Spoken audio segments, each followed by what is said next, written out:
मर्द समाज बहुत ज़्यादा डरा हुआ है। किलिंग्स हो रही हैं, डाइवोर्स केसेस बढ़ गए हैं, एक्स्ट्रा मैरिटल अफेयर्स बढ़ गए हैं। What about the kids, what about the children?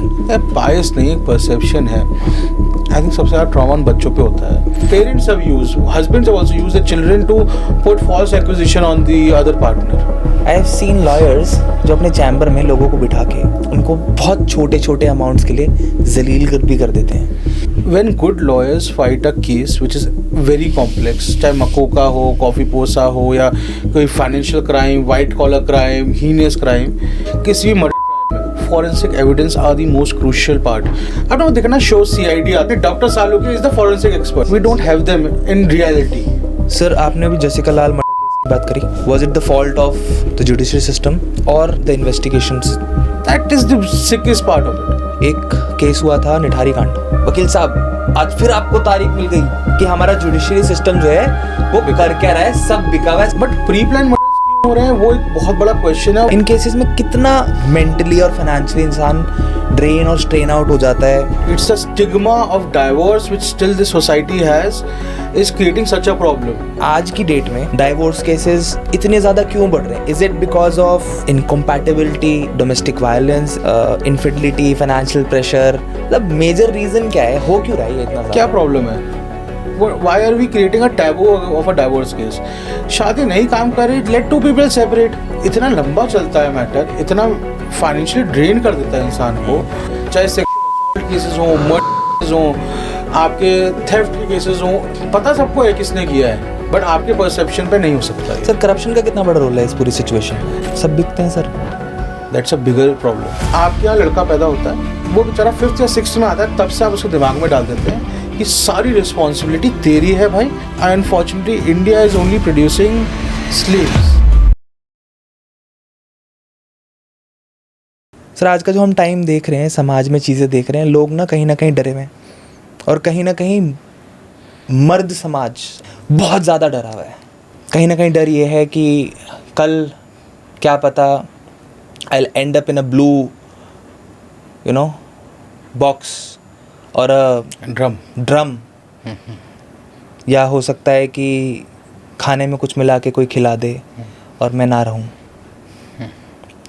हो रही हैं, डाइवोर्स केसेस बढ़ गए हैं, एक्स्ट्रा मैरिटल अफेयर्स बढ़ गए हैं।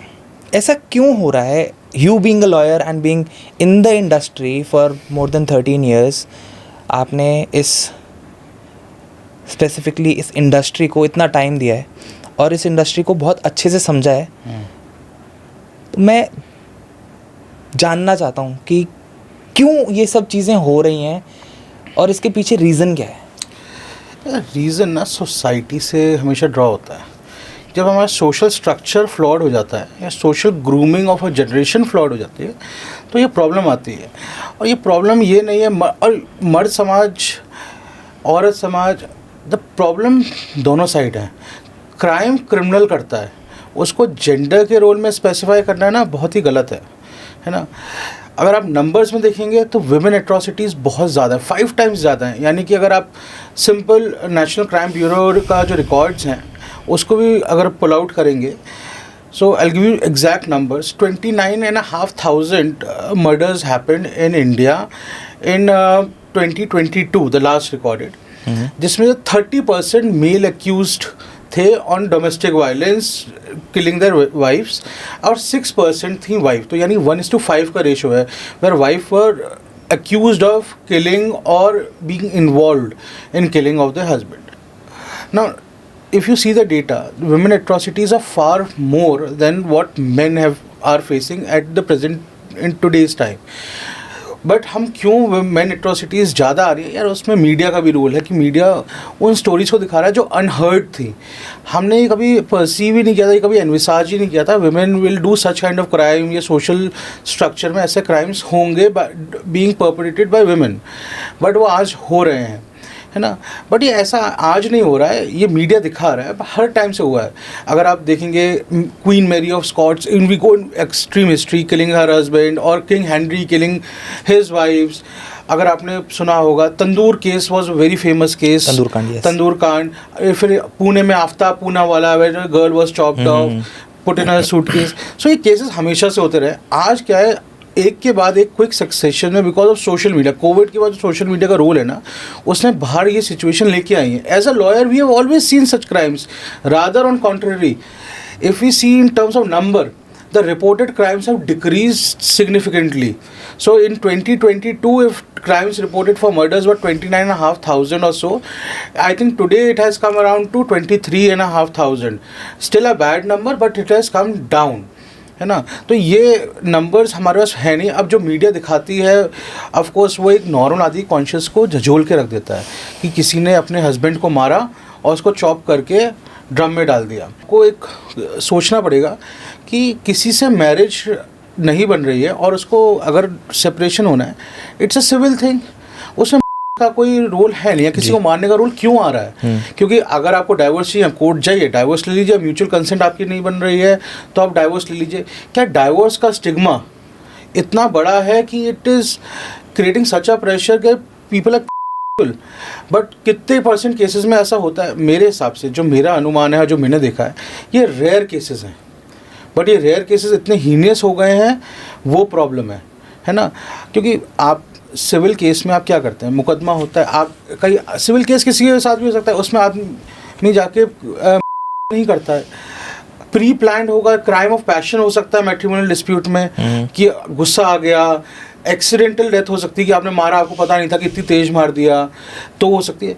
बट प्री प्लान क्यों हो रहे हैं, वो एक बहुत बड़ा क्वेश्चन है. वो उस पर आज हम एक क्रिमिनोलॉजी जो हमारा सब्जेक्ट है, या उस पर जूरिस्प्रूडेंस, या ये सब चीज़ें हम समझना चाह रहे हैं, क्योंकि इसको रोकना भी हमारा एक काम है as a court, as a legal system, कि why is it happening. But from what I can understand, it's the stigma of divorce which still the society has is creating such a problem. Because अगर आप divorce ले लेंगे किसी से, तो बात खत्म, मैरिज खत्म. You go and have a relationship with somebody else. You don't want to get married again. Simple. Be it a man or a woman. Agree. है ना.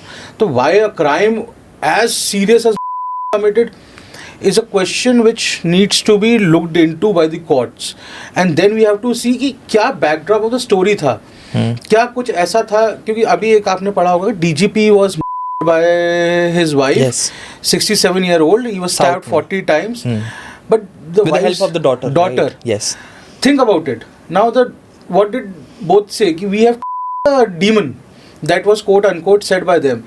सो बैकग्राउंड क्या है? आप सिर्फ देख रहे हैं कॉजेशन कि हाँ ये डेथ हो गई है, बट उसका बैकग्राउंड क्या, इतनी एट्रॉसिटीज़ हो रही थी, क्या सिचुएशन इतनी डायर हो चुकी थी कि उनके पास कुछ और बचा नहीं था कि किसी को मारने के अलावा. किन सर्कमस्टांसिस में कुछ क्राइम हुआ है इतना हीनियस, वो बहुत सबसे इम्पॉर्टेंट क्वेश्चन है. बट इसके लिए ना हमें अपने सोशल नॉर्म्स और सोशल स्ट्रक्चर को भी खंगालना पड़ेगा, वो सबसे ज़रूरी है. सर अभी मेरठ में जो केस हुआ, जहाँ पे एक महिला ने अपने बॉयफ्रेंड के साथ मिलके अपने हस्बैंड को कर दिया.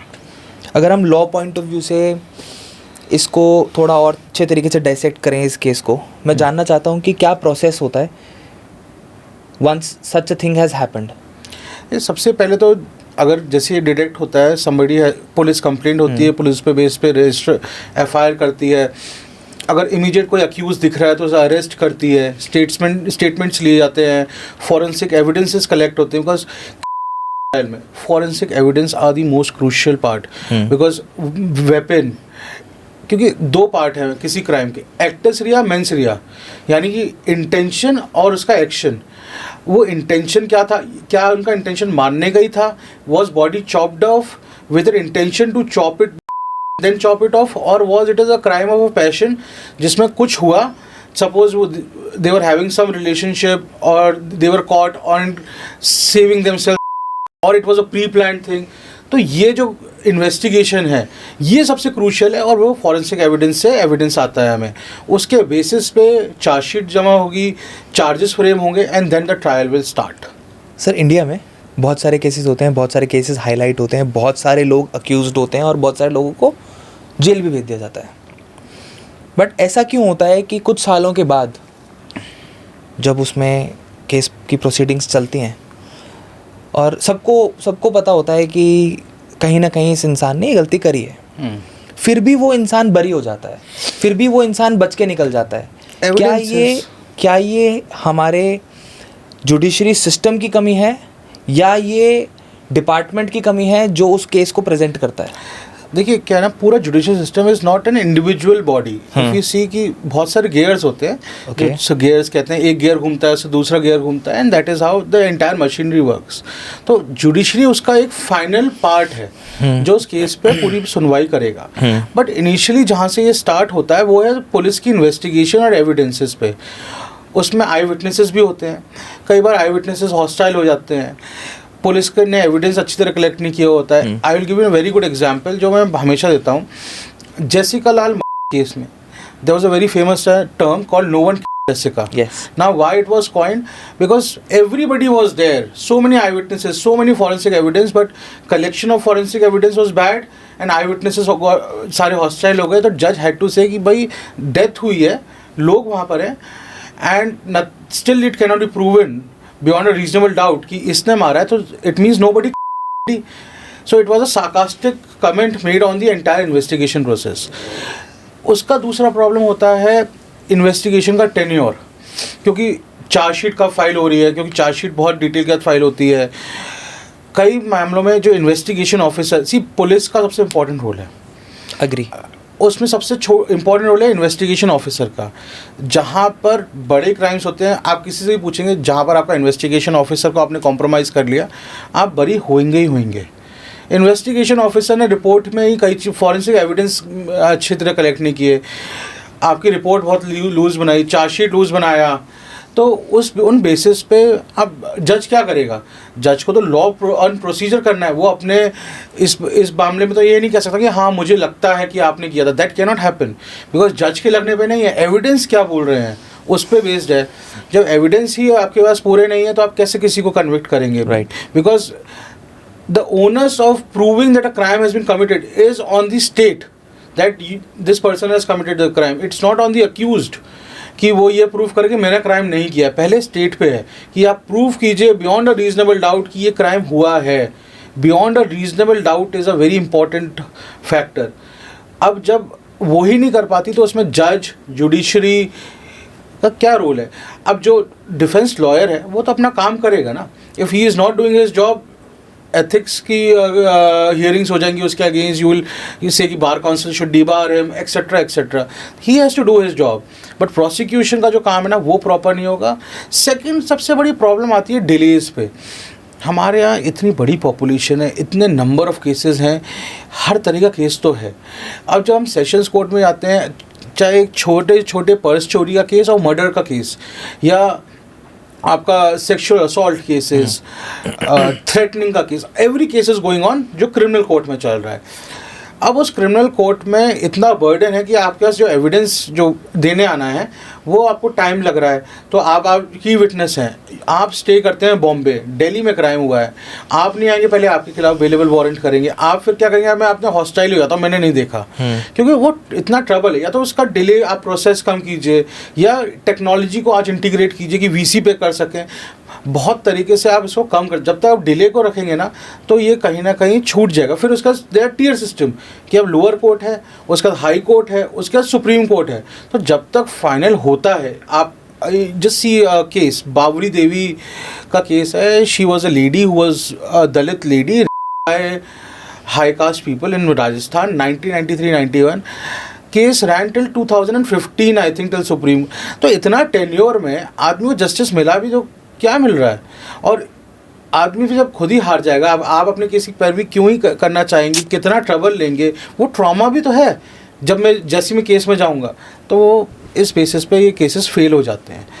लेकिन अगर आप पुलिस इन्वेस्टिगेशन अच्छी तरह करे, सीरियसली करे, टाइम बाउंड मैनर में करे, और जजमेंट्स टाइम बाउंड मैनर में हो, मज़ार ही नहीं है कि कोई छूट सके. Law has to be very effective by all the institutions starting from police. ये कमी क्यों हो रही है सर? क्यों जजमेंट्स इतने डिलेड हो रहे हैं? What is the number one reason behind कि ये तारीख पे तारीख लगती जा रही हैं, केस डिले होता जा रहा है, 18-20 साल लग रहे हैं? इंफ्रास्ट्रक्चर नहीं है, नंबर ऑफ जजेस नहीं है. दिल्ली हाई कोर्ट जैसा प्राइमरी कोर्ट 40% स्ट्रेंथ पे काम कर रहा है. इलाहाबाद हाई कोर्ट में 50% स्ट्रेंथ है. जजेस की अपॉइंटमेंट्स नहीं हो रही हैं.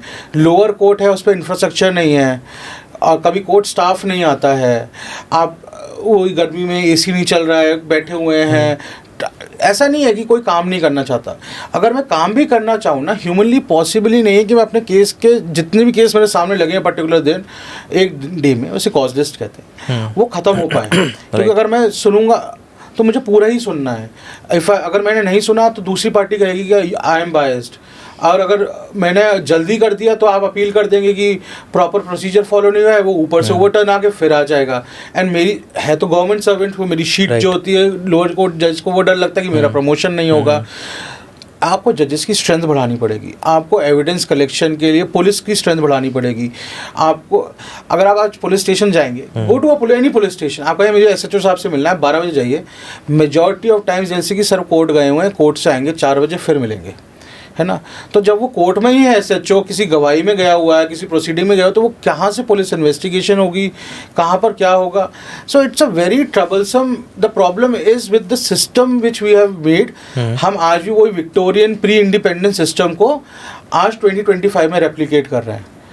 हमें उसमें हमने टेक्नोलॉजी को अच्छी तरह इंटीग्रेट नहीं कर पा रहे हैं। अगर आप मेरे से पूछें कि कोई क्राइम हुआ है, उसको सॉल्व अगर पुलिस चाहे तो वो 2 दिन में सॉल्व हो जाए। अग्री पुलिस, लेकिन आपको पुलिस को इतना एम्पावर करना पड़ेगा, पुलिस महकमे में आपको करप्शन को जीरो डाउन करना पड़ेगा। सब बहुत बड़ा करप्शन है। Police plays a very vital role, कि फर्स्ट पॉइंट ऑफ कांटेक्ट है किसी भी विक्टिम के लिए, किसी भी सोसाइटी में किसी क्राइम को डेटर करने के लिए। बट वो ही हमारा सबसे वीकेस्ट पॉइंट है। कई बार पॉलिटिशियंस उनको प्रेशराइज कर रहे हैं, इन्फ्लुएंशियल लोग उनको प्रेशराइज कर देते हैं किसी क्राइम में, कार एक्सीडेंट्स होते हैं, फ़ोन आ जाता है। ये सबसे बड़ा इम्पॉर्टेंट पॉइंट है। और इसलिए भी इम्पॉर्टेंट है कि एक मेरे पर्सपेक्टिव से, अगर आपको अपनी पुलिस का महकमा तेज़ करना, आपको सोसाइटी में छोटे लॉज को बहुत इंपॉर्टेंट है फॉलो कराना। Small laws, small defaults being done by the public. कैसे? जे वॉकिंग, रेड लाइट का मानना।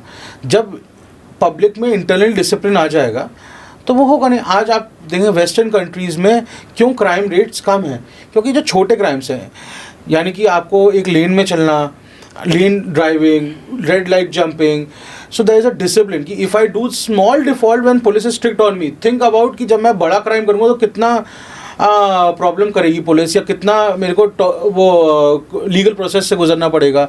तो वो नहीं करता है कि I will be convicted for a bigger crime if I am convicted for a smaller crime, but if I am let go of by a smaller crime, there is a huge possibility that I will be let go of for a bigger crime also, and there are good chances.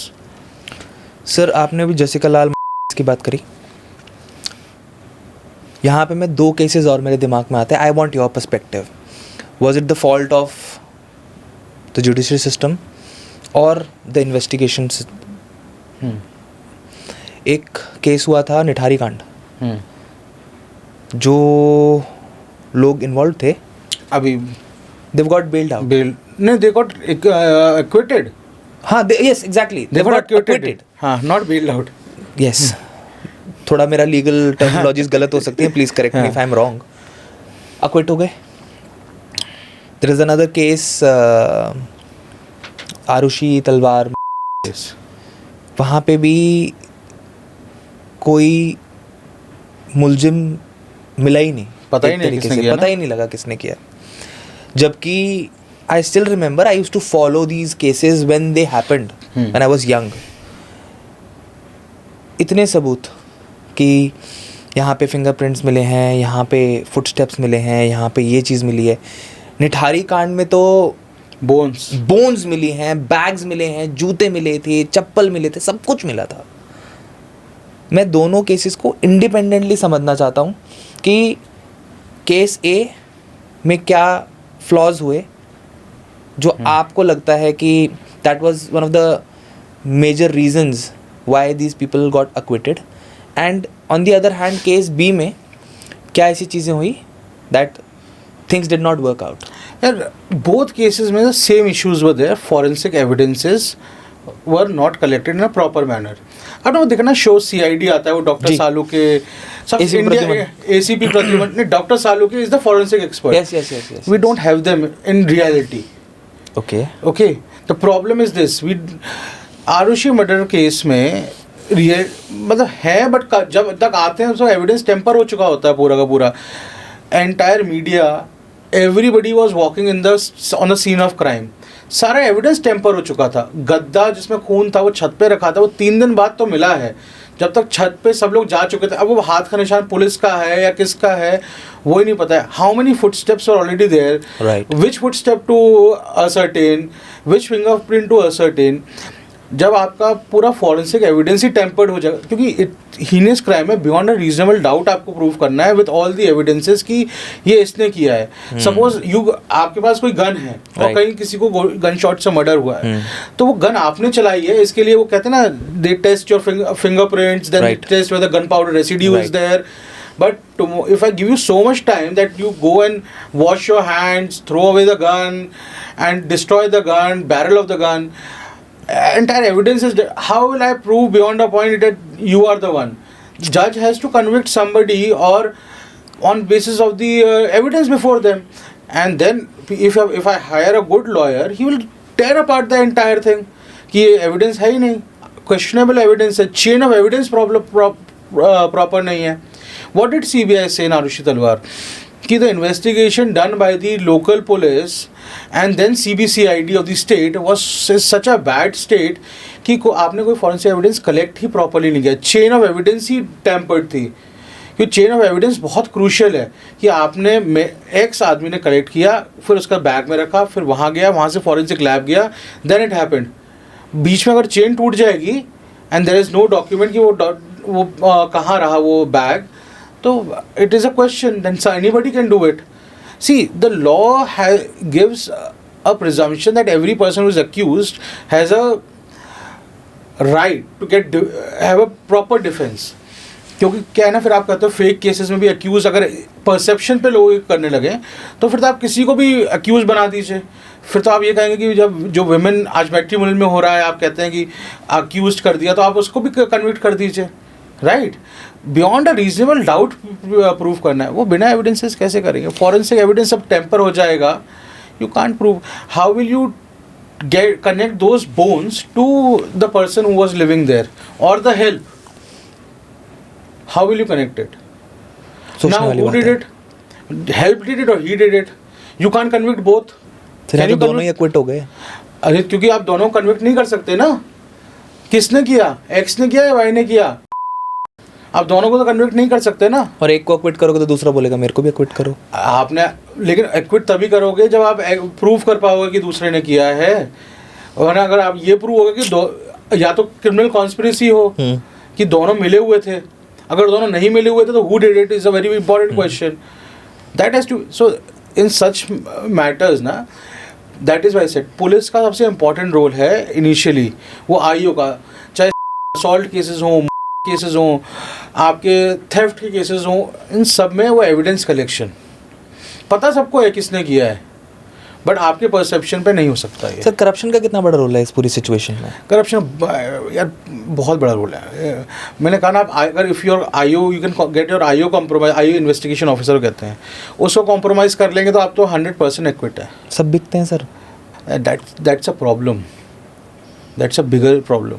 Until unless कि ऊपर से कोई direction आया हो, बहुत pressure हो, अगर unnoticed case है तो why not? What are you paying your police personnel? Nothing. Are you giving them any facilities? Nothing. See, corruption वहीं होगा जहाँ पर दूसरे की ज़रूरत आप मीट ही नहीं कर पाएगी सोसाइटी. हमारे यहाँ टैक्स कोई पे करता नहीं है, सब वेजेस बहुत टाइम से सेम है, बहुत बैड सिचुएशन है. उसके बाद करप्शन सोसाइटी में इतना एक्सेप्टेबल हो गया है कि आप उसको, जब उनका ना छोटा करप्शन एक्सेप्ट हो जाता है, आप चालान के लिए वो 100 रुपये देते हैं ना, तो कल जब आपके अगेंस्ट कोई बड़ा क्राइम हो रहा है और आईओ नहीं कर पा रहा काम, तो यू आर रिस्पॉन्सिबल बिकॉज आपने उस करप्शन को वो हवा दी है. आज वो 100 रुपये लेके खुश है, कल वो 1000 लाख रुपए लेके खुश हो जाएगा. वो आईओ का रोल सबसे इंपॉर्टेंट है. इसलिए फिर उसके बाद there are other kind of corruption which are there. There are higher police officials, there is corruption in judiciary which cannot be denied, which needs to be looked into at the earliest. There is no judicial accountable committee at a district level.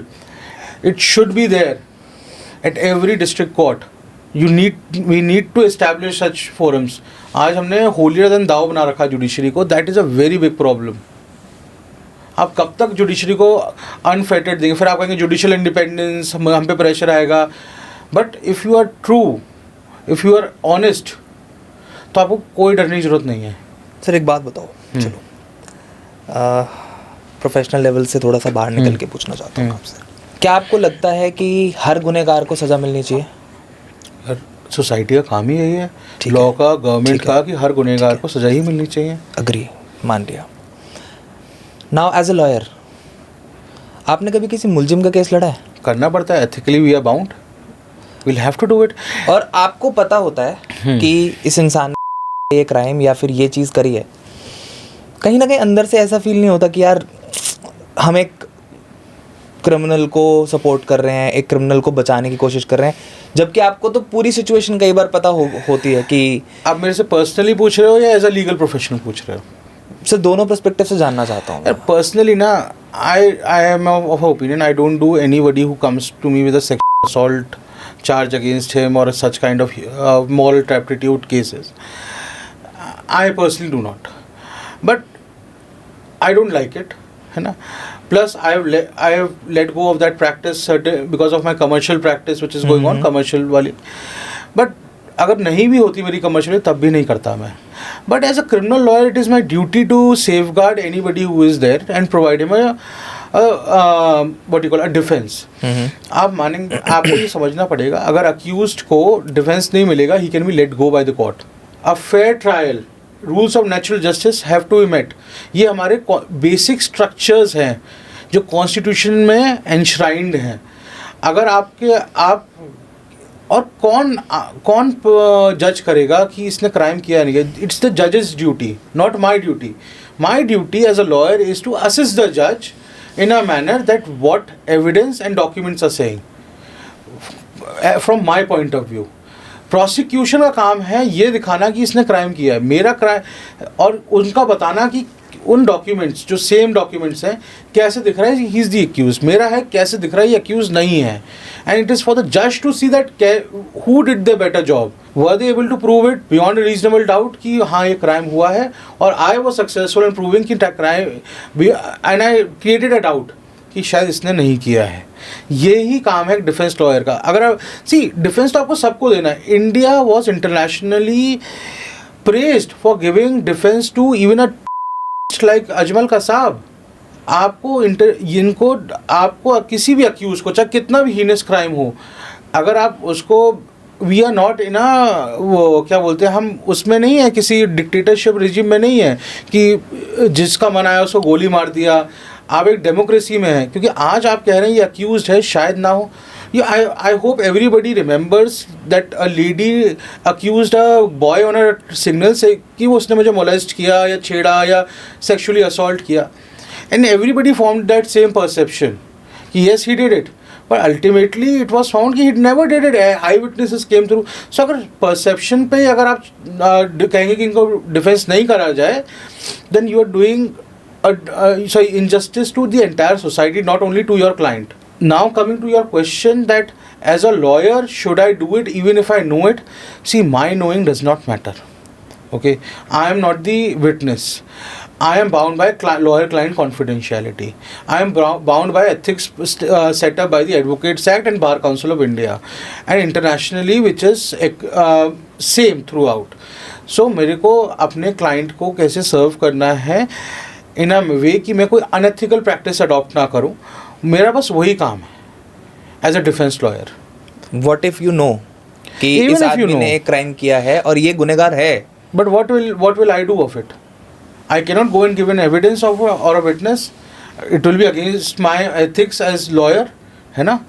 I have to assist the court. ठीक है. और अगर मेरे को पता भी होगा तो मैं हियर से एविडेंस है, किसने बताया मेरे को, किसी ने, क्लाइंट ने बताया, क्या कहूँगा मैं. और दूसरी बात आप जो कह रहे हो ना, if not me somebody else will do it, some other lawyer will do it. It is a duty as a lawyer. आप ये कह रहे हो कि डॉक्टर है, उसके पास एक जो पेशेंट आया है वो क्रिमिनल है. आई am not saying terrorist, I am saying a normal criminal who is in court, who is charge of murder.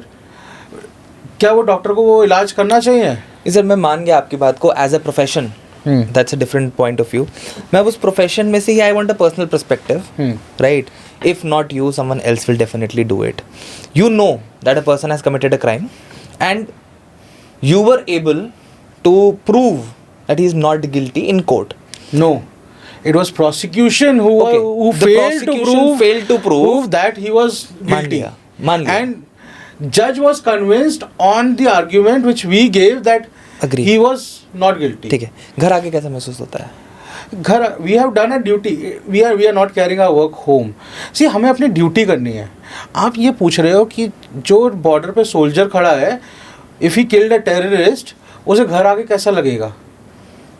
He is doing his duty. I am doing my duty. I am not equating the two, but we are discharging a duty which we have taken oath for. I am just going by that oath.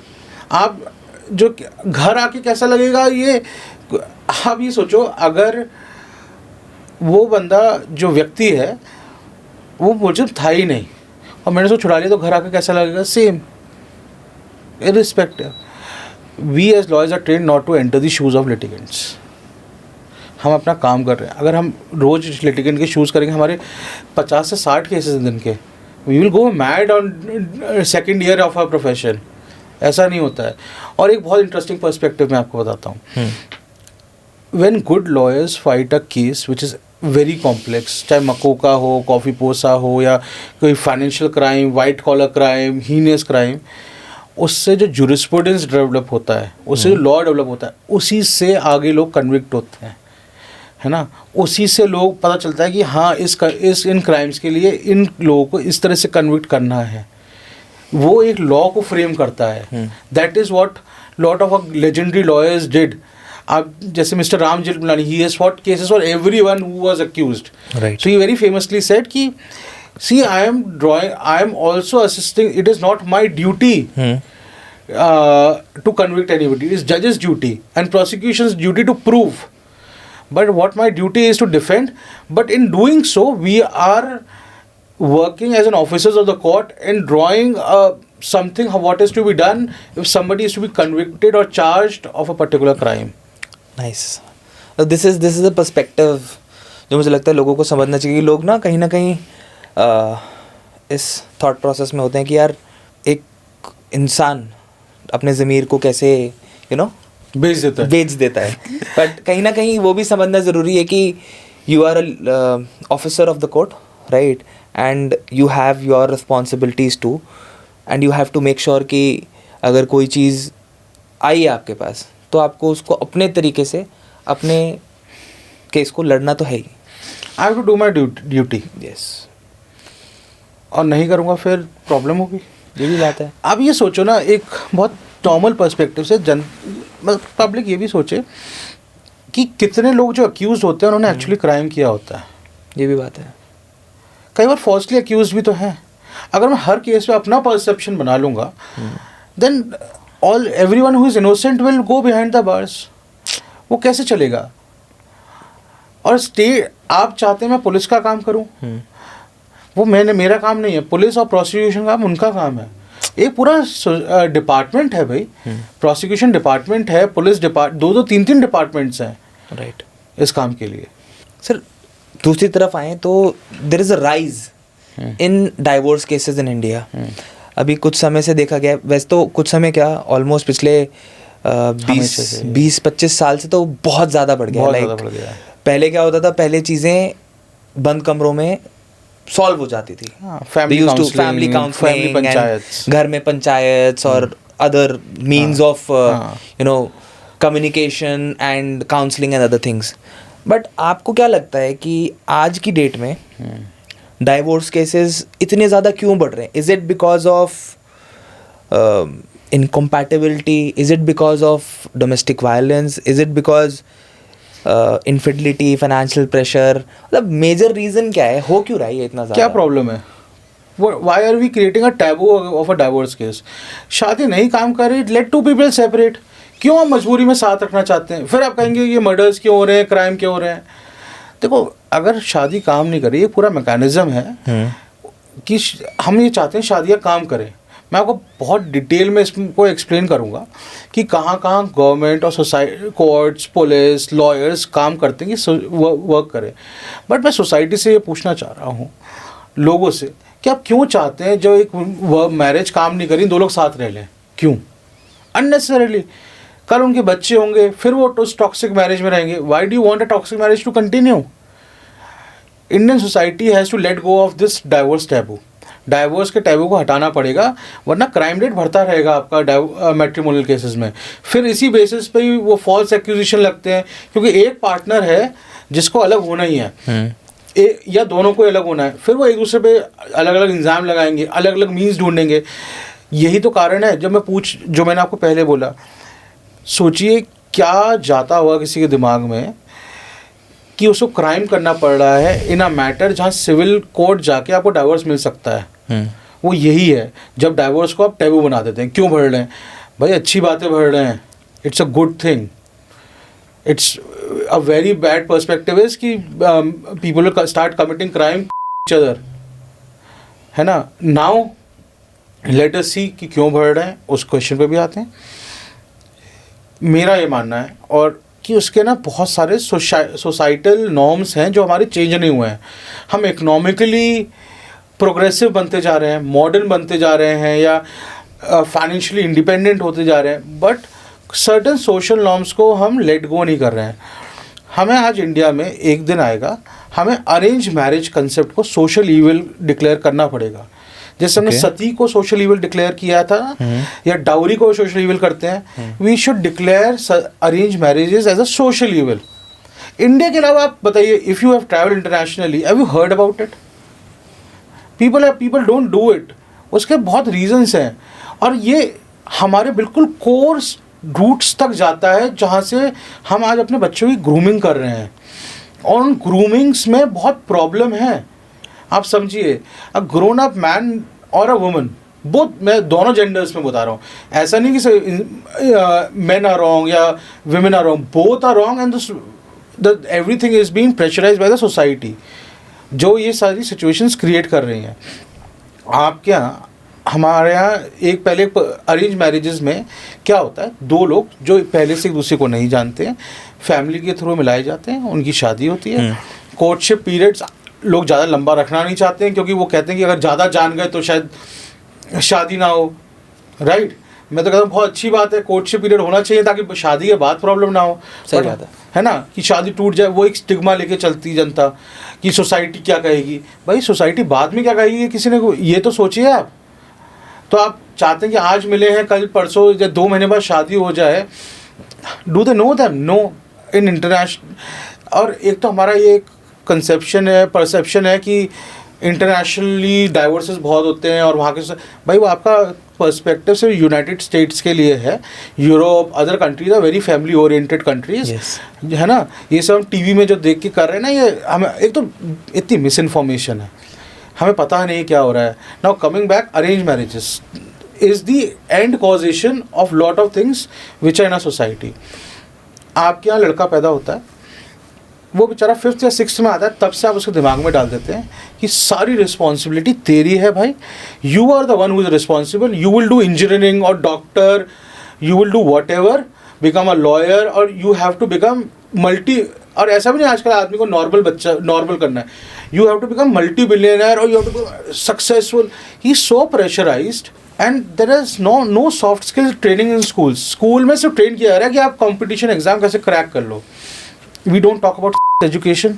We don't talk about relationships. There are no relationship counselings. There's no education in school. Grown up men not knowing about menstrual cycles is a very big concern. और ये अगर आप society में बात करेंगे ना, नहीं पता है। Grown up men not able to talk to women is a very big problem. एक conversation, women छोड़िए, अपने माँ बाप से conversation नहीं हो रही है। हिंदुस्तान में लड़का अपने फादर से बात नहीं कर पा रहा है, सिखाया ही नहीं है। अब उसको डर ही लगे जा रहा है, उसको यही नहीं पता कि क्या मेरे को कोई प्रॉब्लम है, मैं किससे शेयर करूं। दोस्त, आपने उसको इतना कंपटीशन डाल दिया, उसने अपना शहर छोड़ दिया, अपना घर छोड़ दिया। You have torn apart that bond with the house. अब वो कहीं और जाके काम कर रहा है, उसके दिमाग में सिर्फ है कि मैं काम करूंगा और अमीर बन जाऊंगा। जब तक उसको रियलाइज़ होगा कि क्या क्या खो दिया है उसने, by the time is 30-31 everything will be lost. है ना, marriage, relation, everything will be lost. On other position where girls, they are being taught कि you have to be independent, we are educating you, you have to be independent and you have to be bold, you have to go for your rights and everything, and then one final day you say you go and get married to this man. We are not listening कि आप किससे शादी करोगे, हम सुनना नहीं चाहते, हम आपकी चॉइस भी नहीं जानना चाहते. मे बी आपकी चॉइस सुन लेंगे तो हम पहले उसमें कास्ट का लगाएंगे, फिर रिलीजन लगाएंगे, फिर कास्ट लगाएंगे, फिर कलर लगाएंगे, फिर इनकम ग्रुप्स लगाएंगे, फिर हम कहेंगे इससे मिल लीजिए, फिर आप कहेंगे 2 महीने में इससे शादी करनी है आपको. आपने कोई रिलेशनशिप ढूंढा था, वो हम नहीं मानते क्योंकि वो इंटर कास्ट है या वॉट एवर रीज़न. आज भी love marriages are frowned upon in entire India. भाई what else marriage is about? It has to be a love marriage. It has to be 2 individuals who have thought about coming together and staying for the entire life. That is marriage. यही तो basic concept है marriage का. But sir divorce cases तो love marriages में भी बहुत ज़्यादा बढ़ गए. वो मैं आपको उस फैक्टर्स पे भी आऊँगा ना. मैं पहले आपको अरेंज, यहाँ तक मैरिज वाले कंसेप्ट से I will come to that, है ना. क्योंकि वो सिस्टम जब नीचे से फ्लॉड है तो वो ऊपर तक फ्लॉड जा रहा है. चाहे उसको अब आप लव मैरिजेस कर लीजिए, चाहे उसका अरेंज मैरिजेस कर लीजिए, बट बेसिक अरेंज मैरिज जो सबसे बड़ा हमारा फ्लॉड सिस्टम, क्योंकि वो माइंड में है कि अगर नहीं मिलेगा मेरे को कोई, तो मेरे मदर फादर फॉर बोथ मैंने कि वो कोई ढूंढ ही लेंगे, कोई ना कोई आ ही जाएगा. It's not much bigger problem, है ना. अब ठीक है, शादी है, हो जाएगी, बच्चे हो जाएंगे. अब क्या प्रॉब्लम आती है? Girl who has been groomed to be a financial independent, absolutely, she is asked to get docile, do housework, maybe leave the work she is doing और मे बी अलाउड. बट उसको कहा कि आप ये जो आपने जो पूरा सीखा है ना, इससे छोड़ के आप एक पर्टिकुलर नॉर्म सेट कर लीजिए. लड़की को बोला है कि भाई आपने किसी लड़की से कन्वर्सेशन नहीं करी है, रिलेशनशिप आपने उसको बताया नहीं है, रिलेशनशिप एडवाइस ही नहीं दी है कि अब आप इस मैरिज में आ जाइए, क्या ड्यूटीज़ होती हैं. क्योंकि मैट्रिमोनी उसको प्रोफेशनल ड्यूटीज़ पता है, उसको मदर फादर वाली ड्यूटी पता है कि पेरेंट्स की क्या करना, बट उसको वाइफ के अगेंस्ट क्या ड्यूटी करनी है उसको नहीं पता. इस लेडी को नहीं पता कि हाँ क्या करना है मेरे को as a to run the household. Now who has to run the household? Both husband and wife have to run the household. When both don't know what to do, such situations will occur. तो जो हमारी बचपन से grooming है, चाहे लड़का हो चाहे लड़की, उसमें फ्लॉ है ना. फिर आप कहेंगे लव मैरिजेस वाले में भी डाइवोर्स होते हैं. डाइवोर्स तो हर की सिचुएशन में होंगे. लव मैरिज में भी इसलिए होते हैं क्योंकि फिर क्या होता है, आपने लव मैरिज तो कर ली, आप अगर let us go by the key major reasons for divorce in India is in laws का इंटरवेंशन. चाहे वो मदर के वाइफ के पेरेंट्स हों, चाहे वो मदर हस्बैंड के पेरेंट्स हों, दोनों का जो इंटरफेरेंस होता है, that is the biggest reason which has been found. Okay, फिर क्या होता है, आप चाहते हैं कि हस्बैंड वाइफ, मदर फादर और सारी ड्यूटीज़ ये दोनों, अब जो नया कपल है, ये सारी ड्यूटीज़ डिस्चार्ज करें. फिर then there is a pressure of maybe having a child. There are multiple permutation and combination which goes away. So in India, the concept of love marriages go away after the marriage. We come back to the same thing which is in the arranged marriage. Right. है ना. तो वो अगर उसको बच्चा नहीं करना है, हस्बैंड को और वाइफ को दोनों को, society will throw so many tantrums or so many comments upon them that they are forced. Then they are not, because they, उन दो को पता है, दे आर मेच्योर एडल्ट्स की, whether they will be able to have a child और sorry they raise a child और not. Then one child happen, second child. So क्या है, शादी के बाद लव मैरिज और अरेंज मैरिज सेम प्लेटफॉर्म पे चलती हैं. सेकेंड मोस्ट बिगर रीज़न है this divorce taboo which society creates. At times यार हम लोग ह्यूमन्स हैं, गलत डिसीजन हो जाता है. So let go of this decision ना. There is no concept of annulment in India. कि जो आपने सुना है ना, फॉरेन में अनलमेंट ऑफ मैरिज हो गई, गलती से हो गई, वेगस गए, दारू पिया, वो शादी हो गया, नाउ अनल करा लो marriage. You must have seen in lot of movies. That concept is not here, only divorce. फिर उसमें क्या आता है, वो आपका डाइवोर्स कोई इतना कॉर्डियल तो होता नहीं है. You go and fight, there ego battles, then money battles, कि मैंने शादी में इतना खर्च किया था, तुमने इतना किया था. सर आपके अकॉर्डिंग बहुत interesting, this is one thing that is very interesting कि दो लोग कोर्ट पहुंच जाते हैं लड़ाई करने के लिए, राइट. आपके हिसाब से व्हाट इज द रीज़न कि ये डोमेस्टिक वायलेंस के cases, false allegations, false dowry cases और इन तरीके के लॉज का मिसयूज जो हो रहा है, उसका सबसे बड़ा रीज़न क्या है? यार नहीं हो रहा है ये, क्या ये हाईलाइट हो रहा है। अगर परसेंटेज वाइज देखें ना, data wise, so the false cases fall under 15 to 20% of category. चलो सर एक चीज़ बताओ मुझे, and that is in every case. नहीं आई एग्री। थेफ्ट में भी है, मर्डर में भी है। हम डाउरी के ऊपर बात करते हैं हाँ। थोड़ा सा। म्यूचुअल डाइवोर्सेस कितने हो रहे हैं? 50% in urban 50% in urban cities. Now. ठीक है, नाउ उन म्यूचुअल डाइवोर्सेस में जब केस फाइल हुआ, ठीक है, म्यूचुअल तो वो तो मीडिएशन में बैठते हैं, वहाँ ऐसा पे नहीं म्यूचुअल होता। में आती है चीज़ें बहुत जनरली, मतलब I had a conversation with advocate Archana Chauhan ji. She's been in the industry for like 22 years and she said divorce के केसेस पैकेज में बेचे जाते हैं इंडिया में। हाँ, और वो very पैकेज जो है ना, वो सिंपल पैकेज है कि आपको, अगर आप लड़की हो, ठीक है, तो उसमें 498A और there are set of Domestic sections, there are set of FIRs, इसको cruelty। सिविल मत बनाओ, इसको क्रिमिनल बनाओ। हाँ। और क्रिमिनल बनाओगे तो जब कोर्ट में घसीटा जाएगा मैटर, तो बेल भी करानी पड़ेगी, प्रेशर भी बनेगा। तो क्या इसके पीछे की सच्चाई बताओ मुझे कि what is the reason why these are selling in a package? एक तो ना ये लॉयर्स ना, आई डोंट अंडरस्टैंड देम यार, व्हाई डू दिस। मेरे पास कोई आता तो I to start counselling them कि भाई देख लो, अगर बचा सकते हो, और ये नहीं बच रही है तो आप म्यूचुअल कर लो, है ना। इतना ट्रॉमा एक दूसरे को मत दो, तो बहुत ट्रॉमेटिक है यार। And I seriously tell those lawyers, and I'm telling this through you, what you're doing is a disservice to your profession. आप सोसाइटी के अगेंस्ट डिसर्विस कर रहे हो, और जो money you are earning is a bad money. This is not what law is all about. We have to give back to the society, and this is, ये हम अपना काम नहीं कर रहे हैं, है ना। Please stop doing this.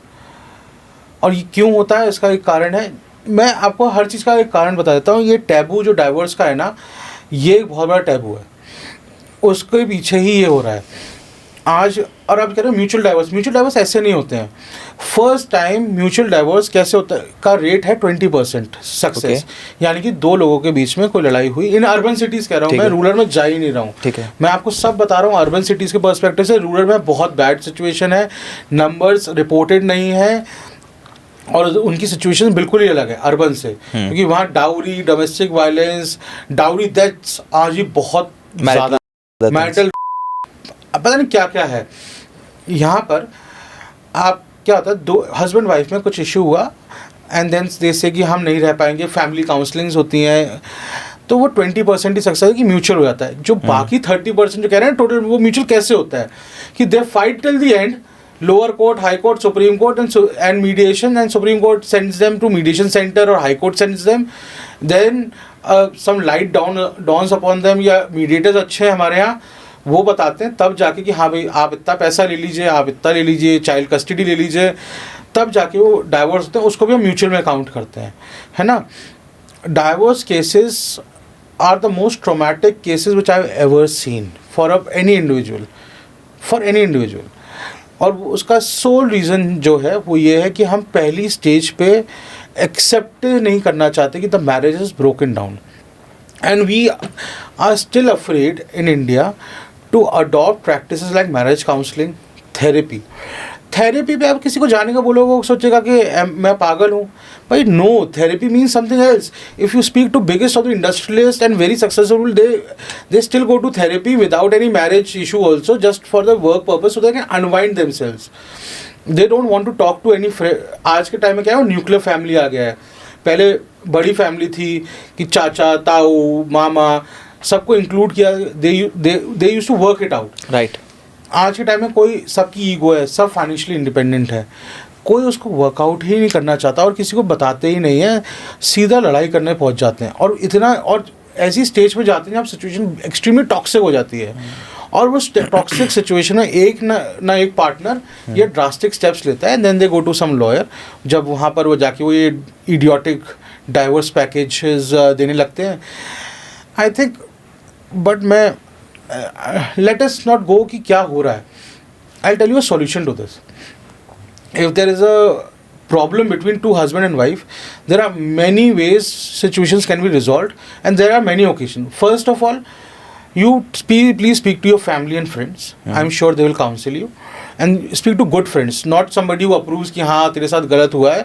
Because आज के टाइम में डोमेस्टिक जो यहाँ पर है ना, जो सिचुएशंस देखी गई हैं वो ऐसी हैं कि वर्केबल सिचुएशंस हैं, यानी कि इतनी ख़राब नहीं हुई होती हैं. It's just an understanding problem कि one does not want to listen, one does not want to communicate, and that builds up the entire thing, and one day everything falls apart. So what is the kind of pattern of behavior that you have noticed in the last 3, 4, 5 years or the entire tenure of your practice जो couples के बीच में है, जिसकी वजह से most of the cases happen, and why are they getting more violent and violent each and every day? The main is that you want to please everybody. You want to please your parents, you want to please your relatives, you want to please your wife's parents or husband parents, you want to please your partner, you don't want to communicate problems and troubles which are occurring, and do not want to sit upon it and brush them under the carpet. ये एक बहुत बड़ी problem है. और आप क्या है आजकल इतने, मैंने कहा ना, सोसाइटी ने ग्रूम ही नहीं किया समझने के लिए, तो आप मैरिज काउंसलर पे भी नहीं जा रहे हो. आपको पता है किसी मैरिज डिस्प्यूट में इतने ओकेशंस होते हैं काउंसलिंग के. आप पुलिस पे जाते हो, पुलिस पहले CW सेल भेजती है, क्राइम अगेंस्ट वुमेन, वहाँ पर मीडिएशन होती है, वहाँ पर काउंसलिंग होती है. आप कोर्ट में फाइल करेंगे, लोअर कोर्ट भी आपको मीडिएशन सेंटर भेजेगा. आप लॉयर पे जाएंगे, लॉयर की भी ड्यूटी होनी चाहिए आपको काउंसिल करने की. इतनी जगह आपको अपॉर्चुनिटी मिलती है, बट क्या है ना, आप इस सिचुएशन में आते हैं ना लॉयर की सुन. If I tell you, a client comes to me and this has happened with me, if I tell them what you are doing is wrong, they will never come back because they are not able to accept. And this is same for husbands and wives both, कि वो accept ही नहीं करना चाहते कि उनकी भी गलती है, दोनों की गलती होती है ना. अब इस सिचुएशन में फिर आप वो पूछते हो कि हीनियस क्यों हो जाते हैं, क्योंकि क्या है, आपने डाइवोर्स मांगा, आपके पार्टनर का नहीं मैं तो चलाऊंगा, या मेरे को सोशल टैबू होगा, and you start doing certain things, है ना, या बन नहीं रही है, और you have found somebody new, so other person is not accepting, then how to come out of a toxic marriage? You go to a lawyer, maybe counseling हो गई तब भी नहीं हो रहा है, then what do you do? Then you take extreme steps like filing cases. फिर क्या होता है, आप किसी लॉयर पे जाते हैं, वो कहता है ये भी केस कीजिए, ये भी केस कीजिए, ये आपका राइट है. दूसरा पर्सपेक्टिव ये है for mails that they do not identify the rights of a woman also. Okay. They do not. Okay. Only in 2005 हमने डॉटर का राइट आइडेंटिफाई किया in the property of a father, है ना. हमारे देश से आज भी dowry prohibition act came in 1961. जी. Still dowry is very much prevalent in India and on a very big scale. आप उसको गिफ्ट कह लीजिए, आप उसको सम अदर शेप दे दीजिए कि हमने बेटी को दिया, बट वो डाउरी है ना, वो नहीं गई है. बहुत सारे सिचुएशंस के परम्यूटेशन कॉम्बिनेशन एक मैरिज फॉल आउट करते हैं और incompatibility issues. There are various reasons why marriages break down. There are infertility issues, there are issues of desertion, there are issues which are infertility issues, there are many issues. But हमने जो अभी बात करी इसे incompatibility की करी है. ये सारे इश्यूज हैं. बट हम आज के टाइम में इंडिया की infertility rate has increase multiple times. That is why you see so many IVF clinics. Right. Nobody is able to accept that this has happened, and we are the highest populated country in the world. Still, now pressure, stress of work and earning money on both women and on men are so much that it leads to such kind of activities. आज women को भी equal, आप देखो औरतें भी पढ़ी लिखी हैं, उन्होंने भी पढ़ाई करी है, उनका भी एक करियर मोटिव है. आप उनका करियर पर्सपेक्टिव या करियर ग्रोथ किल नहीं कर सकते कि शादी के बाद हो गया तो you kill your career. And same for main also. Now इतना स्ट्रेसफुल एनवायरनमेंट में इनफर्टिलिटी इश्यूज आ रहे हैं. उसका डिजर्शन इश्यूज हैं हमारे रूरल एरिया में, जहाँ पर क्या है, आपने शादी करा दी, पति शहर चला गया काम करने, वो आ ही नहीं रहा है, वो 6 महीने में एक बार आता है, या उसने वहाँ दूसरी वाइफ रख ली है ना. तो ये भी इश्यूज़ हैं. उसके बाद आपके सबसे बड़ा इश्यूज़ जो मैंने आपको बताया वो इन लॉज का इंटरफेरेंस है कि आप वो कि ये होना। हाँ, आप शादी से पहले husband is drinking, wife is drinking, going to movies, all jolly mood, everything. Now after marriage there is a family norm, okay, fine, everything is fine, but family also has to adopt the change. Why both newlyweds are being asked to adopt the old norms? Right. The old has to adopt new, and the new will try to incorporate old in themselves, but it's the other way around. यहाँ पर क्या कि कह रहे old कह रहे new हमने adopt करेगा और जो हमारा चलता हुआ आ रहा है वही चलेगा। ये बहुत बड़ी प्रॉब्लम है। आप एक बार हस्बैंड वाइफ को अलग रह के थोड़े दिन देखिए। I think this is a big societal issue in itself, and इसको इस समस्या का समाधान निकालने के लिए मेरा पर्सपेक्टिव ये है कि लोगों को ही बदलना पड़ेगा। अब आप किस किस को बदलोगे, ये भी बहुत बड़ा सवाल है। बदलना तो पड़ेगा ना, और लोग नहीं बदलेंगे फिर स्टॉप कंप्लेनिंग अबाउट इट। सही बात है ना। If you are not willing to change then stop complaining about it. आपको नहीं समझ में आ रहा है, आपको लग यार अजीब से नॉर्म्स हैं आज भी। वो कि मंथली साइकिल्स है वुमेन की, तो she is not allowed to enter kitchen. यार वी आर इन 2025। हर चीज़ का टैबू है सर, हर चीज़ का टैबू है। पता नहीं किस किस चीज़ का तो टैबू है इस देश में। पूजा नहीं कर सकते, मंदिर नहीं जा सकते, किचन में नहीं घुस सकते, बेडरूम से बाहर नहीं निकल सकते। I have heard like so many things. It's a normal biological cycle. हाँ, it is, it is, and that is a cycle which gives birth to the next generation. Has anybody Agree. thought about it? No. अब उस चीज़ का अब ऐसा नहीं है ऐसे women पे टैबू है, मेन पे भी पता नहीं कोई ना कोई टैबू होते ही है। I don't accept any taboo, तो मुझे नहीं पता होंगे। मेन पे भी इक्वल टैबू है। There are disputes between for eating veg non veg के डिस्प्यूट्स मैट्रिमोनियल केसेस में। देखिए, एक कॉमन आदमी की डिस्प्यूट्स अलग है, अल्ट्रा रिच के डिस्प्यूट्स कुछ और ही हैं, गरीब आदमी के कुछ और है। हर एक मैरिज में अलग सिचुएशंस आ रही हैं, बट हैं।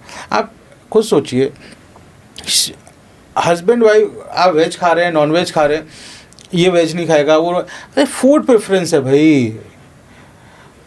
क्यों आप उसको फिर आप फोर्स करते हो, फिर बाहर जाके फिर घर में नहीं खाएगा। अब हस्बैंड खा लेगा तो वाइफ कहेगी भाई मुझे क्या पता था। यहाँ पर वो अरेंज मैरिज वाली प्रॉब्लम जो मैंने आपको बताई थी ना, कि अरेंज मैरिज से पहले तो हर कोई बताता ये सिगरेट भी नहीं पीता, दारू भी नहीं पीता, वेजिटेरियन है, बाहर लड़की बाहर भी नहीं जाती, इसके दोस्त भी नहीं है, बहुत घरेलू है, इसको सिलाई बुनाई खाना बनाना आता है। आता दोनों में कुछ नहीं है, ना हस्बैंड को ना वाइफ को। ये प्रॉब्लम तो झूठ की बुनियाद पे जब आप किसी चीज़ को टेकोगे ना तो वो घेरी जाएगी, और वहीं पे कंपैटिबिलिटी इश्यूज आएंगे ही आएंगे। ऑब्वियस है, बट ऑब्वियस है। और वहीं में courtship periods are very important. वहाँ बाहर क्या होता है, it's not I don't think so outside India और Asia there is a concept of love marriage arrangement. There is a marriage yes. And how it has to happen कि two people either working together और staying together, studying together और found somebody anywhere, कहीं भी मिले, उन्हें दो लोग पसंद आए, उन्होंने थोड़ा टाइम स्पेंड किया, अच्छा खासा एक दूसरे को जाना, 2-2, 3-3 साल जानते हैं, नहीं बन रही है। सर रोनाल्डो को देख लो ना। हाँ, he has so many kids with a आप पॉपुलर इलॉन मस्क के 14 बच्चे, 14-15। हाँ, क्या आप फिर यहाँ पर कहते हैं हम पॉपुलेशन, वहाँ पर क्या है, शादी ठीक है, अगर आप कंपैटिबल हो रही है तो आप शादी कर लीजिए, stay together because you two want it. right. Man and a woman wants that marriage to happen, that is why they are getting married. यहाँ पर क्या families want people to get married। चाचा ताऊ ने प्रेशर डाल रखा है, माँ बाप चाहे मान जाए ना तब भी चाचा ताऊ मामा बुआ ये नहीं मानेंगे, वो मान जाएंगे तो पड़ोसी नहीं मानेगा आपका। तो ये सोशल प्रेशर्स ना बहुत प्रॉब्लम कर रहे हैं आपको। आप जब ये कह रहे हैं कि हम थोड़े हम वेस्टर्नाइज हो चुके हैं, एक्सेप्ट कर लीजिए। आप मत क्यों नहीं एक्सेप्ट कर रहे हैं, तो आप इंडियन कल्चर को इंटीग्रेट कर रहे हैं ग्लोबल कल्चर में, और वही ह्यूमन डेवलपमेंट है, वो थ्रू आउट होता हुआ है, आज नहीं हो रहा है, थ्रू आउट से हो रहा है। आप हमारी फूडिंग हैबिट्स देख लीजिए, lot of foods which we think ये इंडियन है वो बाहर से आए हैं। As simple as aloo brought to India by Portuguese in 1850s, है ना। It is not an Indian dish की। और जो सबसे ज़्यादा वेजिटेरियन खाते हैं उनको बता दीजिएगा। वीट सर, वीट यार इतने सारे बहुत कुछ हो जाएगा। बहुत कुछ, your naans, your sweets came from Turkey, right. There are so many things. So हमने इंटीग्रेट थ्रू आउट किया, और वही ह्यूमन एवोल्यूशन इसी को कहते हैं। तो हम इवॉल्व हो रहे हैं, तो उस एवोल्यूशन को भी हमें इवॉल्व करना पड़ेगा, एक्सेप्ट करना पड़ेगा। I think we are somewhere lost in the concept of getting progressive and modern. We are trying to intermingle both, where both are very separate. Progress is a very higher level of thinking. Right. You're mixing it with modern, which is a very outer facade which people are creating. That is not what has to happen. Progressive में मतलब आप समझिए, आप जानते हैं, तब शादी कीजिए। वो मेरी मम्मी बोलती है मेरे को कि बेटा खिचड़ी बनाओगे तो खिचड़ी ही खाओगे ना। कैसे एक्सपेक्ट कर सकते हो कि वो कुछ डिफरेंट बनेगा, मतलब वट जो भी है ना, ठीक है। सो many things that I think people should think about, changes आने चाहिए, बट कहीं ना कहीं आप हर किसी की मेंटालिटी को नहीं चेंज कर सकते। टाइम के साथ लोग इवॉल्व होंगे, टाइम के साथ चीज़ें चेंज होंगी, और चीज़ें मुझे लगता है टाइम के साथ बदल भी रही हैं, हो रही हैं। आप या स्लो ही होती हैं। ह्यूमन एवोल्यूशन स्लो ही होता है। वो तो आज हम 30 मिनट रील को देख के सोच रहे हैं कि बहुत तेज होता है, स्लो ही होता है ना। और ऐसे ही होता हुआ है। Humans are the last ones to get on this world planet and get developed, right. ठीक है। अगर आप पूरा हिस्ट्री देखेंगे, पूरा एवोल्यूशन ऑफ द वर्ल्ड, तो आप देखेंगे कि कितने लेट हैं हम। On a 24 hour scale we are born at 11:58 PM it is said. तो अभी आए हैं हम, तो एवोल्यूशन चल रहा है, वो स्लो प्रोसेस है। बट एक मैं आपको ऐसे एग्जाम्पल देता हूँ, म्यूचुअल कंसेंट डाइवोर्स इतने अच्छे इंक्रीज हुए हैं क्योंकि सबको पता है कि इतना लंबा फाइट, इतना toxic fight is not worth it, move on. तो इसलिए वो इंक्रीज हो रहे हैं कि हाँ भाई, आप कोई ये पेड़ ले जाना है, ये पेंटिंग ले जानी है, ये डॉगी आपका, ये कैट आपकी है, इस बात पे भी म्यूचुअल डाइवोर्स पूरे एग्रीमेंट्स बन रहे हैं, जाइए। और इंडिया को भी ना एक ये छोड़ना पड़ेगा, हमें भी अनलमेंट of marriage, pre nuptial agreements ये लाने पड़ेंगे। पता नहीं क्यों हम आज भी वही ओल्ड को न्यू में इंटीग्रेट नहीं कर रहे हैं, न्यू को ओल्ड में इंटीग्रेट करना चाह रहे हैं। What about the kids? What about the children? सबसे traumatic. Are they being protected lawfully in this process? ये इंश्योर किया जाता है कि चीज़ें सही तरीके से हो रही हैं? सिस्टम अभी भी बायस्ड है इन चीज़ों को लेके?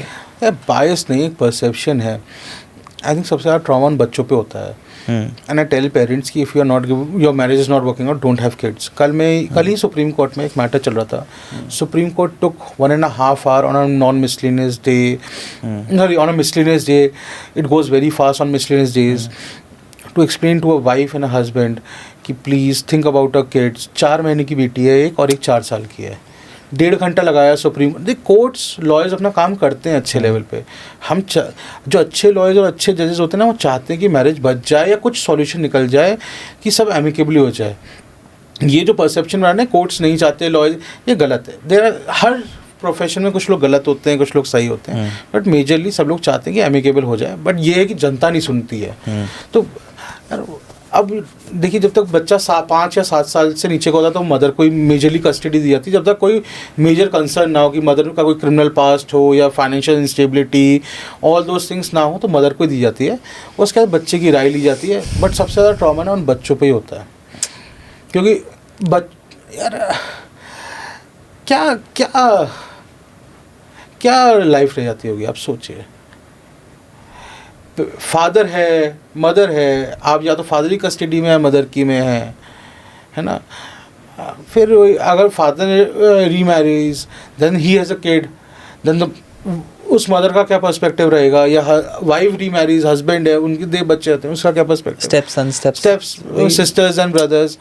प्रॉब्लम है। फिर उसमें ग्रैंड पेरेंट्स भी बहुत इन्वॉल्व होते हैं। कई जगह मैंने देखा बेचारे ग्रैंड पेरेंट्स कस्टडी मांग रहे होते हैं कि neither father wants it, neither mother wants it. बेचारे ग्रैंड पेरेंट्स कहते हैं हम संभाल लेंगे। Very sad. And they are the worst part is where they are played as pawns. They are played as pawns. I have seen worse of the cases where wives have used, or parents have used, husbands have also used their children to put false accusation on the other partner. That is the sickest part of it. Sir, on what basis the court decides कि बच्चा mother के पास जाएगा या father के पास जाएगा? There are certain basis. सबसे इजी बेसिस तो ये है कि 5 साल से 7 साल से नीचे का होता है तो मदर को कस्टडी देते हैं, जब तक कोई बिगेस्ट फ्लॉ ना हो, या कि शी इज़ अ क्रिमिनल और she gets she is a alcoholic और समथिंग लाइक दैट ना हो, या उसका जो कोई लिविंग एनवायरनमेंट अच्छा है ना हो, वो प्रूफ करना पड़ता है. उसके बाद एक बार बच्चों की भी कंसेंट ली जाती है इन कैमरा प्रोसीडिंग्स में, है ना. फिर पूछा जाता है समझ के किसको दी जाए, किसका कौन अच्छी तरह उनको ग्रूम कर पाएगा, उनकी वेलबींग रख पाएगा, क्या किसका जॉब किस तरह का है, क्या लिविंग एनवायरनमेंट है या होम एनवायरनमेंट है, उस बेसिस पे डिसाइड होता है. सर एक और चीज़ है, कुछ आता है ना दिमाग में, आज के लिए इंटरनेट पे बहुत ज्ञान चल रहा है, too many things on the social media, कि हाफ बेक्ड नॉलेज जो है, हाफ बेक्ड लीगल एडवाइसेस जो हैं, अवेयरनेस जो है, इसके बारे में आपका क्या कहना है? बहुत सारे चल रहे हैं ना आजकल. 2 लोगों से एडवाइस मत लेना. एक जो कोट की ड्रेस पहन के बैंड पहन के वीडियो बनाता हुआ आपको एडवाइस दे रहा है ना इंस्टाग्राम पे, प्लीज़ मत सुनिएगा. दूसरा जो कोर्ट के स्टेज पे बना रहा है ना वीडियो, उसकी मत सुनिएगा. एक तो स्टेज पे मैंने और अच्छे लॉयर्स ने जाना बंद कर दिया है इन लोगों के चक्कर में, क्योंकि वहाँ पूरे टाइम रील बनाते रहते हैं लोग, और इनके चक्कर में ना हम लोग कुछ भी पूछने आ जाते हैं हमसे, और किसी भी तरीके कहते हैं उन्होंने ये बोला था. अरे हाफ बेक नॉलेज है, आपने प्रैक्टिस एंड गुड लॉयर यार, we don't like we have to do this interview, हमें इतना टाइम लगा schedule, we don't have that much time, you have to prepare for cases, you have to do so many things. I think 80%, 20% are genuine people who are doing out of the goodwill. They have time, they make time. I respect them, they're doing good work. But 80% of them, I don't know what they are doing. They are just miscommunicating things to people. They are either soliciting work, which is not allowed. They are trying to, I don't know why they are doing it. And half of the time they are walking in the court corridor with the music behind them. It's a mockery. Seriously? नहीं, reels में music आता है ना वो, so you have like they are the pushpas of legal profession, and it's good lawyers don't do. वैसे तो sir मैं doctors से पूछता हूँ ये सवाल कि इंटरनेट और सोशल मीडिया से देख के कोई इंसान आपके पास आया और उसने आपसे क्या सबसे अटपटा सवाल पूछा हो, like what is the worst question you have been ever asked through social media. मुझे लग रहा है आपसे भी मुझे यही सवाल पूछना. अरे यार उस दिन पूछा था कोई कि सर जो इंडिया में ज्यूरी सिस्टम है, उसमें जो 12 लोग ज्यूरी में बैठते हैं वो कैसे, इंडिया में ज्यूरी सिस्टम में गए हुए ना बहुत ज़माना हो चुका है और वो क्रिमिनल केसेस में वहाँ पर होता था. मैंने ज्यूरी सिस्टम यहाँ नहीं होता भाई. फिर मैंने वो रील में, आपने जो रील देखी ना वो सूट्स की है, वो यूएस का शो है. यहाँ नहीं होता है. फिर ऐसे ही कोई पूछना आता है कि सर हमारे मैट्रिमोनियल केसेस में हम जैसे आप कह रहे हैं ना कि ऐसा केस कर देते हैं. मैंने कहा सी देखो यार, एक तो ना आप ये इंस्टाग्राम वालों से और गूगल से मत पूछ के आओ, इससे अच्छा चैट जीपीटी से पूछा हो, थोड़ा तो सही बताएगा वो. ये तो पूरे ही गलत बता रहे हैं. देखिए we are taught in very good law schools, and our professors used to teach us that on any kind of condition the main operative word is it depends. It depends on the facts and circumstances of a case, that what will happen or what laws or strategies to adopt. I think उसको interpretation of law तो court का काम है. और हमारा it depends कि आप law की फैक्ट्स एंड सर्कमस्टांसेस में कि क्या लीगल स्ट्रैटेजी बनेगा, क्या लॉ बनेगा. कोई ऐसा फॉर्मूला नहीं कि आप जैसे जाकर लगा दीजिए, ठीक है. अब I don't know, I seriously I request people not to give legal gyan on Instagram. You can, if you want, you can go and give legal advice, you can share case laws, maybe that is a better way of teaching, है ना. With हवा में बात मत, you back it up with some case law, है ना. That is important. But you tell people to do something and people start doing something outside, they will face dire consequences of that. Agree. वो police वालों की, आज police वालों को तंग करने लगे हैं. So police has become violent.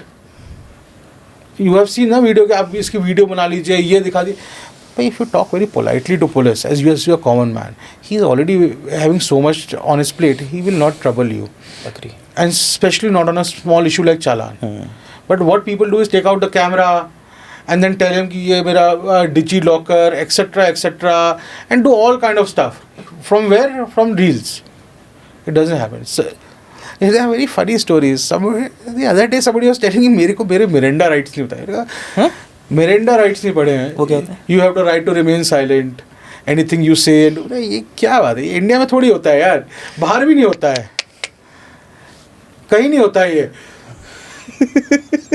क्या कर सकते हो आप. इंटरनेट सर, इंटरनेट, इंस्टाग्राम, ये रील्स है ना. हर बार तो हर कोई आगे कहता है जज बिक जाते हैं. आप बिक जाते हैं, जाके खरीद लो. क्या, व्हाट कैन आई से. बट सर जज बिक जाते से मुझे एक बात याद आई. अभी एक दो दिन पहले ये अभी एक जुडिशियल ऑफिसर के घर से 5,000 करोड़ मिले, किसी के घर से 500 करोड़ मिले.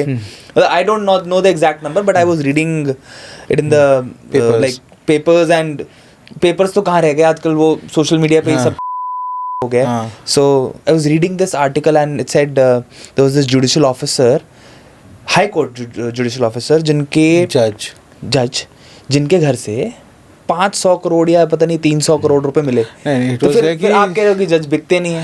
यार ऐसा है, corruption is there in judiciary, okay, है, और इसको हमें टैकल करना पड़ेगा. जुडिशरी को जो होलियर देन दाओ वाला जो है ना, कि भाई वो इमेज लेट गो करनी पड़ेगी और उनको अकाउंटेबिलिटी सेट करनी पड़ेगी. 14 करोड़ रुपए जले हुए मिले हैं, आपने जज का ट्रांसफ़र कर दिया. मेरे घर पे 14 करोड़ रुपए जले हुए मिलते, मैं अगले दिन जेल में होता and I would not have got the bail till now. Now if you want that people should respect you and think about you as holier than thou, then you have to act like that. You have to act as if a common man would have faced that trouble. He should have let go of his judicial duties and investigation thorough और होनी चाहिए थी. But बहुत commendable है कि पहली बार ऐसा ये situation आपके लिए unheard है, हमारे लिए unheard नहीं है. ट्रांसपेरेंसी है ही नहीं जुडिशियल सिस्टम में, खासकर where it comes to the question of judicial accountability. Transparency है ही नहीं. वो ट्रांसफ़र हो जाते हैं जजेस के, फिर आप, लेकिन पहली बार हमें चीफ जस्टिस ऑफ इंडिया को और कॉलेजियम को तारीफ़ करनी पड़ेगी कि सब चीज़ पब्लिक करी कि ऐसा ऐसा हुआ. राइट. लेकिन उसको भी 4 दिन लग गए. अब वो 14 मार्च का इंसिडेंट है, हम लोग आज बैठे हैं, there is no result. We need, उसके बाद 3-4 जजेस के और ट्रांसफ़र हुए है. प्रॉब्लम ये है कि आप और मैं, आप तो बिल्कुल भी नहीं, और मैं एज अ प्रैक्टिसिंग लॉयर या एनी प्रैक्टिसिंग, हम फिंगर पॉइंट नहीं कर पा रहे हैं आज के टाइम में कि इसमें गलत हो रहा है, चाहे हमें पता भी हो. There is no mechanism to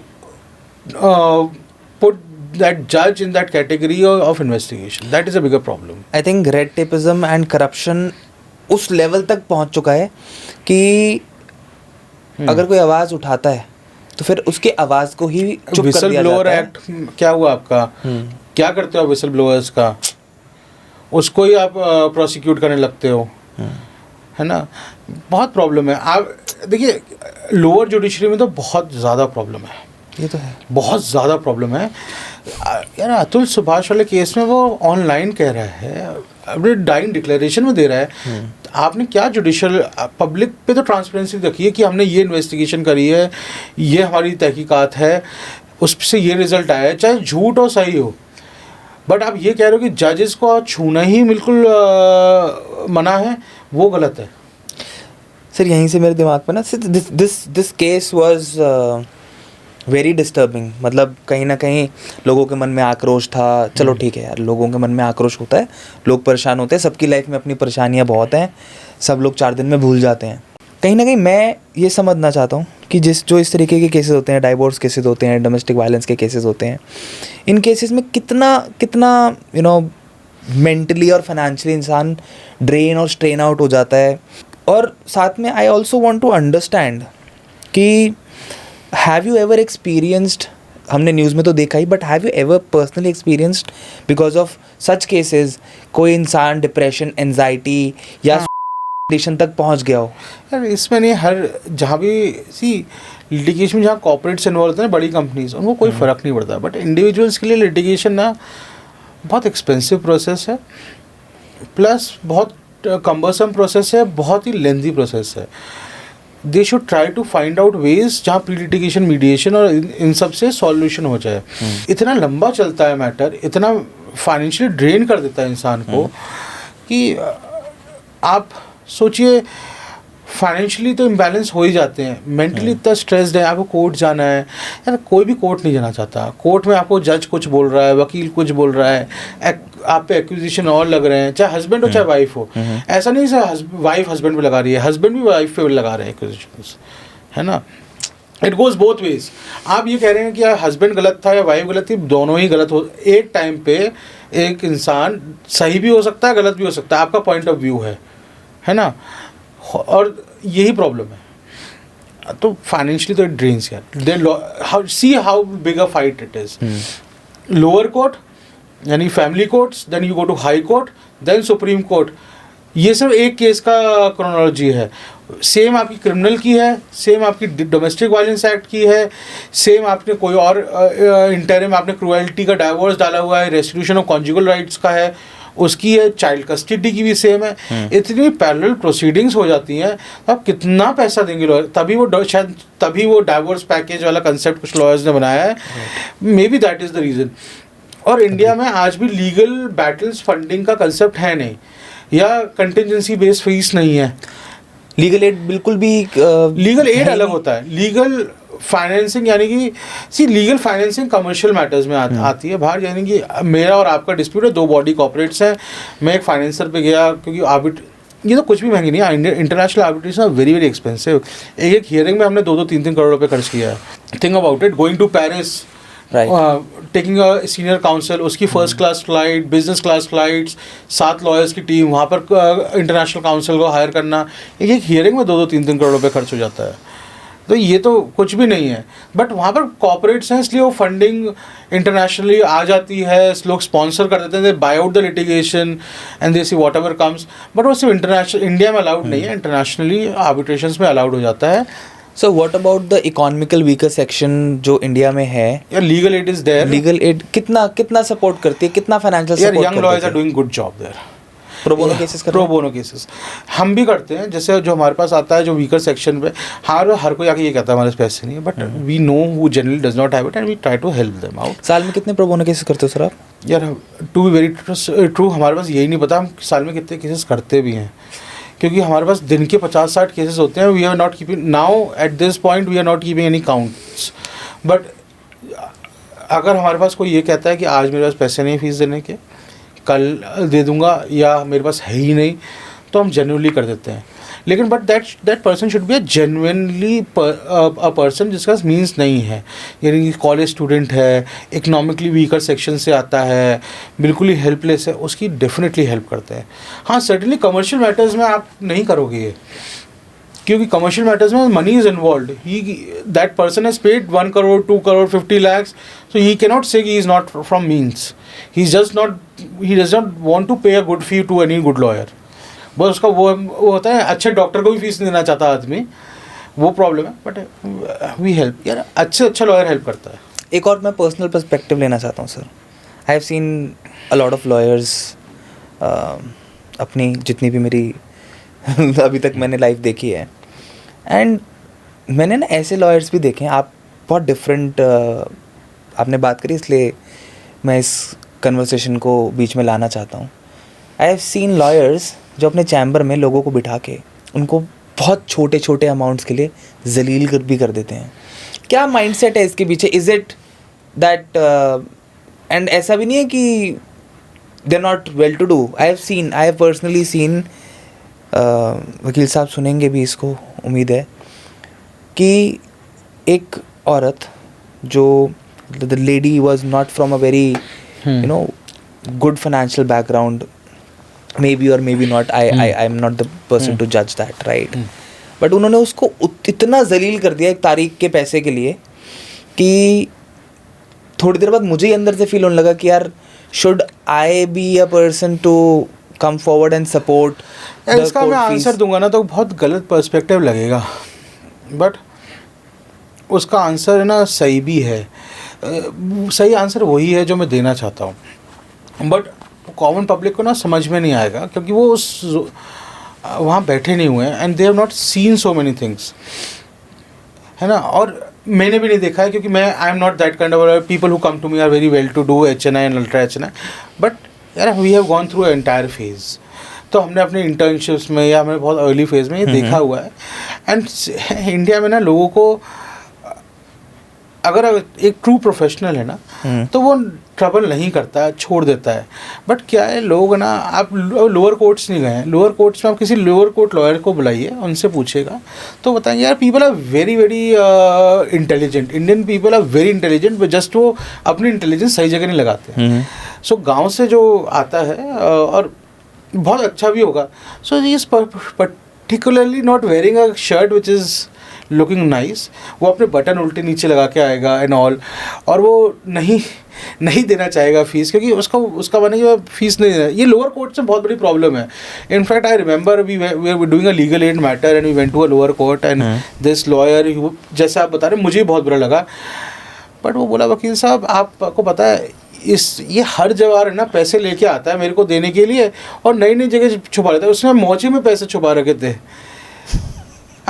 और जब वकील साहब ने बहुत ज़्यादा बोला तब उसने उसमें से निकाल के उनको वो 200 रुपये दिए। यार लोअर कोर्ट में ना आज भी वो फीस, हम दिल्ली के पर्सपेक्टिव से लॉयर्स देखते हैं कि वो मर्सिडीज़ और BMWs और क्या लैंड रोवर्स चला रहे हैं। लोअर डिस्ट्रिक्ट कोर्ट्स में ना और बाकी सारी लॉयर बहुत बुरी कंडीशंस हैं और फीस नहीं दी जाती है इंडिया में। There has to be a mechanism either given by bar council of India और स्टेट बार काउंसिल्स, जिससे फ़ी डिटरमाइन होके एक पर्टिकुलर मैनर में जाए, है ना। यहाँ पर कंटिजेंट बेस्ड फ़ी है नहीं क्योंकि वो इलीगल है, राइट। इसलिए लॉयर को कहाँ से फीस मिलेगी, उनसे। बट इसका दूसरा तो ये जो पर्सपेक्टिव है ना, ये आपको कोई लॉयर ही देगा कि in fact the situation becomes so dire कि लोग फीस पे ही नहीं करना चाहते लोअर कोर्ट्स में लॉयर्स को। और and who comes looking out bad is the lawyer, क्योंकि वो फीस मांग रहा है अपने काम की। आप कहना चाह रहे हो उनकी आप बीती है, उनकी आप बीती है, लोग करते हैं ऐसा अनफॉर्चुनेटली। बट अगर आप ये कहेंगे ना कि कोई भी लॉयर, चाहे उसका पैसे ना हो, वो जेन्युइन आदमी की हेल्प नहीं कर रहा, मैं आपकी बात मानने को तैयार नहीं हूँ। आप किसी, यार we are social engineers, we are one of the oldest professions existing in this world, ठीक है। And it is a very noble profession, है ना। हमारा अटायर भी इसी तरह से डिज़ाइंड। आज भी आप 46 डिग्री में ना हमें वो 3 पीस सूट, उसके ऊपर वो गाउन पहन के जाना पड़ता है। We are not doing away with it because it's a noble profession and we have to maintain the dignity of the profession. तो अगर कोई जेन्युइन मदद चाहेगा ना तो बिल्कुल हर लॉयर करेगा। Very few, there are bad apples in every profession, but majority will help. Sir, I would like to ask a few advices before we come to an end to today's episode. I want a few advices when it comes to divorce. Right? जो couples separation के बारे में सोच रहे हैं या they are considering separation as an option in their marriage, उनके लिए क्या legal advice देना चाहेंगे आप? Okay. See, first you have to identify what kind of situation you are in. If you are in a situation where there is incompatibility and you know that marriage is broken down, you have to be true to yourself, accept that fate and work towards getting a mutual divorce. That is primarily. Or if there is a chance, try to get a marriage counselors, go to a good lawyer who will counsel you. Maybe if not lawyers, go to friends who are very good friends or family members who will counsel you. If it works out good, if it is still not working out, please separate. Don't destroy each others life. झूठे cases मत कीजिए। आप एक दूसरे की आपने कुछ सोच के शादी में एंटर किए थे, ये लड़ाई करने के लिए शादी में एंटर नहीं किए थे, आपने एक दूसरे से दुश्मनी निकालने के लिए नहीं किए थे। लाइफ बहुत लंबी है, लंबी भी है और साथ में छोटी भी है। हम एक बात कहेंगे, आप you have to go long way. आप अपने जीवन के 5 से 6 साल ख़त्म कर देंगे और कोई सॉल्यूशन नहीं निकलेगा। अगर आपकी सिचुएशन ऐसी है कि आपको पता है आपका पार्टनर चीट कर रहा है या कुछ हो रहा है, don't enter into a area where criminals enter and try to commit a crime. Be very sensible. If you think he is being cheating, they are very good private detectives, try to gather evidence, go to a lawyer, but in every case first try to speak it out, talk to each other and see if it can be resolved. Ultimately both men and women will have to get mature enough to accept the fate which is there. सबको पता है सच क्या है, बस उस सच को कोई मानना नहीं चाहता। आपको भी पता है कि ये काम किस सिचुएशन में पहुंच चुका है, बट आप ये कहते हैं नहीं मैं इसको खींचूंगा, I will drag it along. वहाँ वो ट्रबल है और आपको थोड़ा कम्युनिकेशन इम्प्रूव करना पड़ेगा. Men have to improve the communication, women also will have to improve the compatibility factor whereby they accept कि what are the challenges of a man. एक हिंदी में कहावत होती है ना सर, रस्सी टूट जाती है बट बल नहीं जाता. राइट, वो वही सिचुएशन है यहाँ पे. दोनों लोगों को पता है that it has broken down, but both the parties have some sort of an ego, sorry but it is there, right. और वो अपनी ईगो को सेटिस्फाई करने के लिए दोनों लोग एक दूसरे से लड़ते जा रहे हैं और कहानी कभी ख़त्म ही नहीं हो रही. और वो फिर वो पेरेंट्स को ड्रैग इन हो जाते हैं, चिल्ड्रन गेट ड्रैग्ड इन, रिलेटिव्स गेट ड्रैग्ड इन. और आप लॉयर्स पे जाओगे वो अपनी फीस लेगा ही, जुडिशियल बर्डन भी पड़ रहा है एक चक्कर में यार. इससे अच्छा तो मीडिएशन कीजिए, आप बात कर लीजिए. पैसा, if it's a money matter, an alimony is to be paid, be very clear about it. यहाँ पे sir I would like to thank the judiciary system, specially when it comes to you know such cases. Correct me if I am wrong. I have heard that, मैंने पढ़ा था कुछ दिन पहले, that the judiciary system has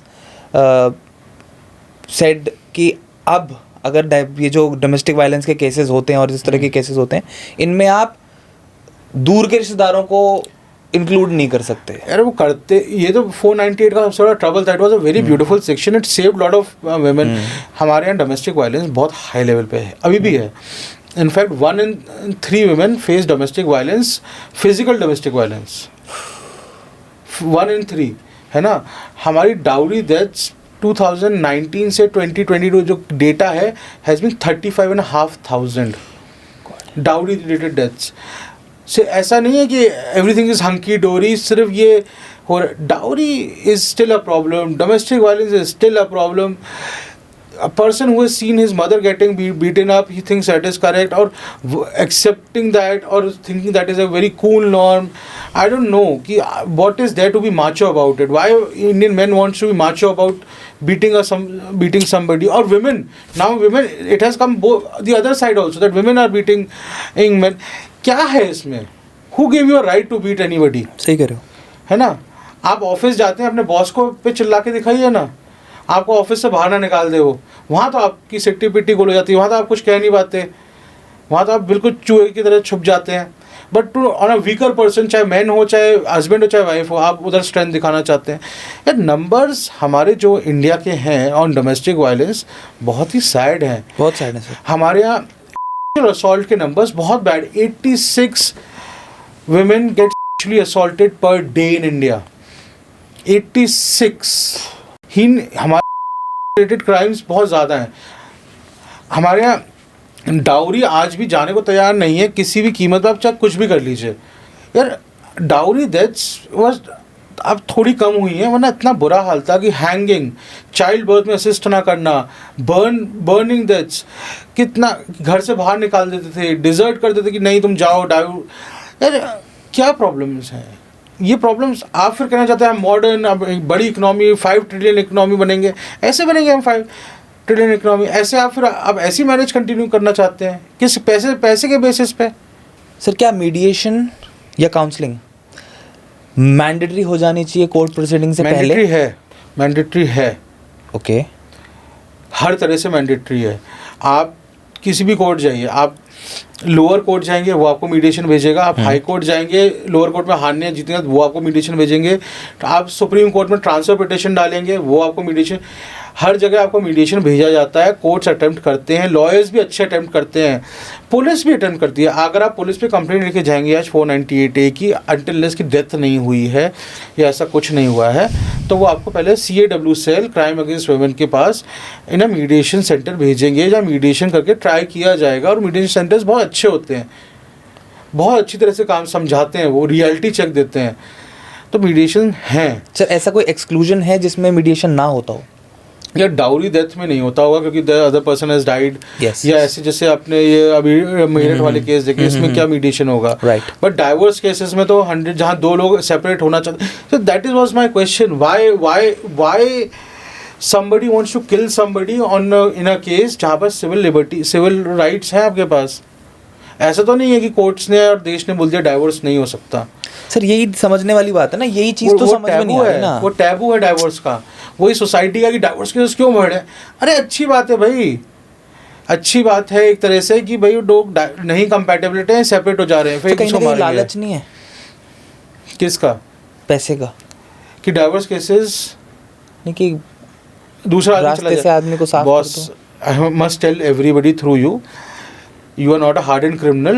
It's next to impossible for you to come out of it until unless you are somebody with means, और वो जो हमने बात करी कि आप पूरा सिस्टम ही कर लीजिए, then you have cases which are getting, अगर आपके हस्बैंड या वाइफ आपका डेथ हुआ है अननेचुरली है, take it from me, you are going to jail. Take it from me, you are going to jail. आप बाद में एक्विट हो जाएं बट आपकी लाइफ तो हेल ही होने वाली है, क्योंकि वो ट्रायल जब तक ख़त्म नहीं होगा ना तब तक वो तो प्रॉब्लम रहेगी। So if you are thinking about such means better get a mutual divorce, get away, think about it. Sir अक्सर लोग इमोशनल इम्पल्शन के अंदर वो होता ना कि एग्रेशन में, इम्पल्स में सीधे कोर्ट जाते हैं, थाने जाते हैं और केस कर देते हैं। क्या आप क्या रेकमेंड करोगे कि इंसान को क्या करना चाहिए अगर कोई भी सिचुएशन हो रही है, तो उसका फर्स्ट स्टेप क्या होना चाहिए? किस केस में? मैट्रिमोनी, किसी भी तरीके के केसेस में sir, any kind of cases for से, चलो हम सिर्फ मैट्रिमोनी के अंदर ही रखते हैं इसको।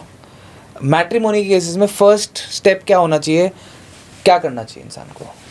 या मैट्रिमोनी में ना फर्स्ट स्टेप तो ये है कि as I said, communication between two partners, that has broken down. अगर वो ब्रोक डाउन हो गया तो आप पेरेंट्स या फैमिलीज को इन्वॉल्व कर सकते हैं, फ्रेंड्स को इन्वॉल्व कर सकते हैं। पर तब भी नहीं हो रहा है तो ट्राई मैरिज काउंसलिंग। वो भी नहीं हो रहा है तो there are various steps which are there may be which you can take, है ना। When you go to the police they will send you counselling, there you can do it. And your filing of cases and everything should be a situation of last resort.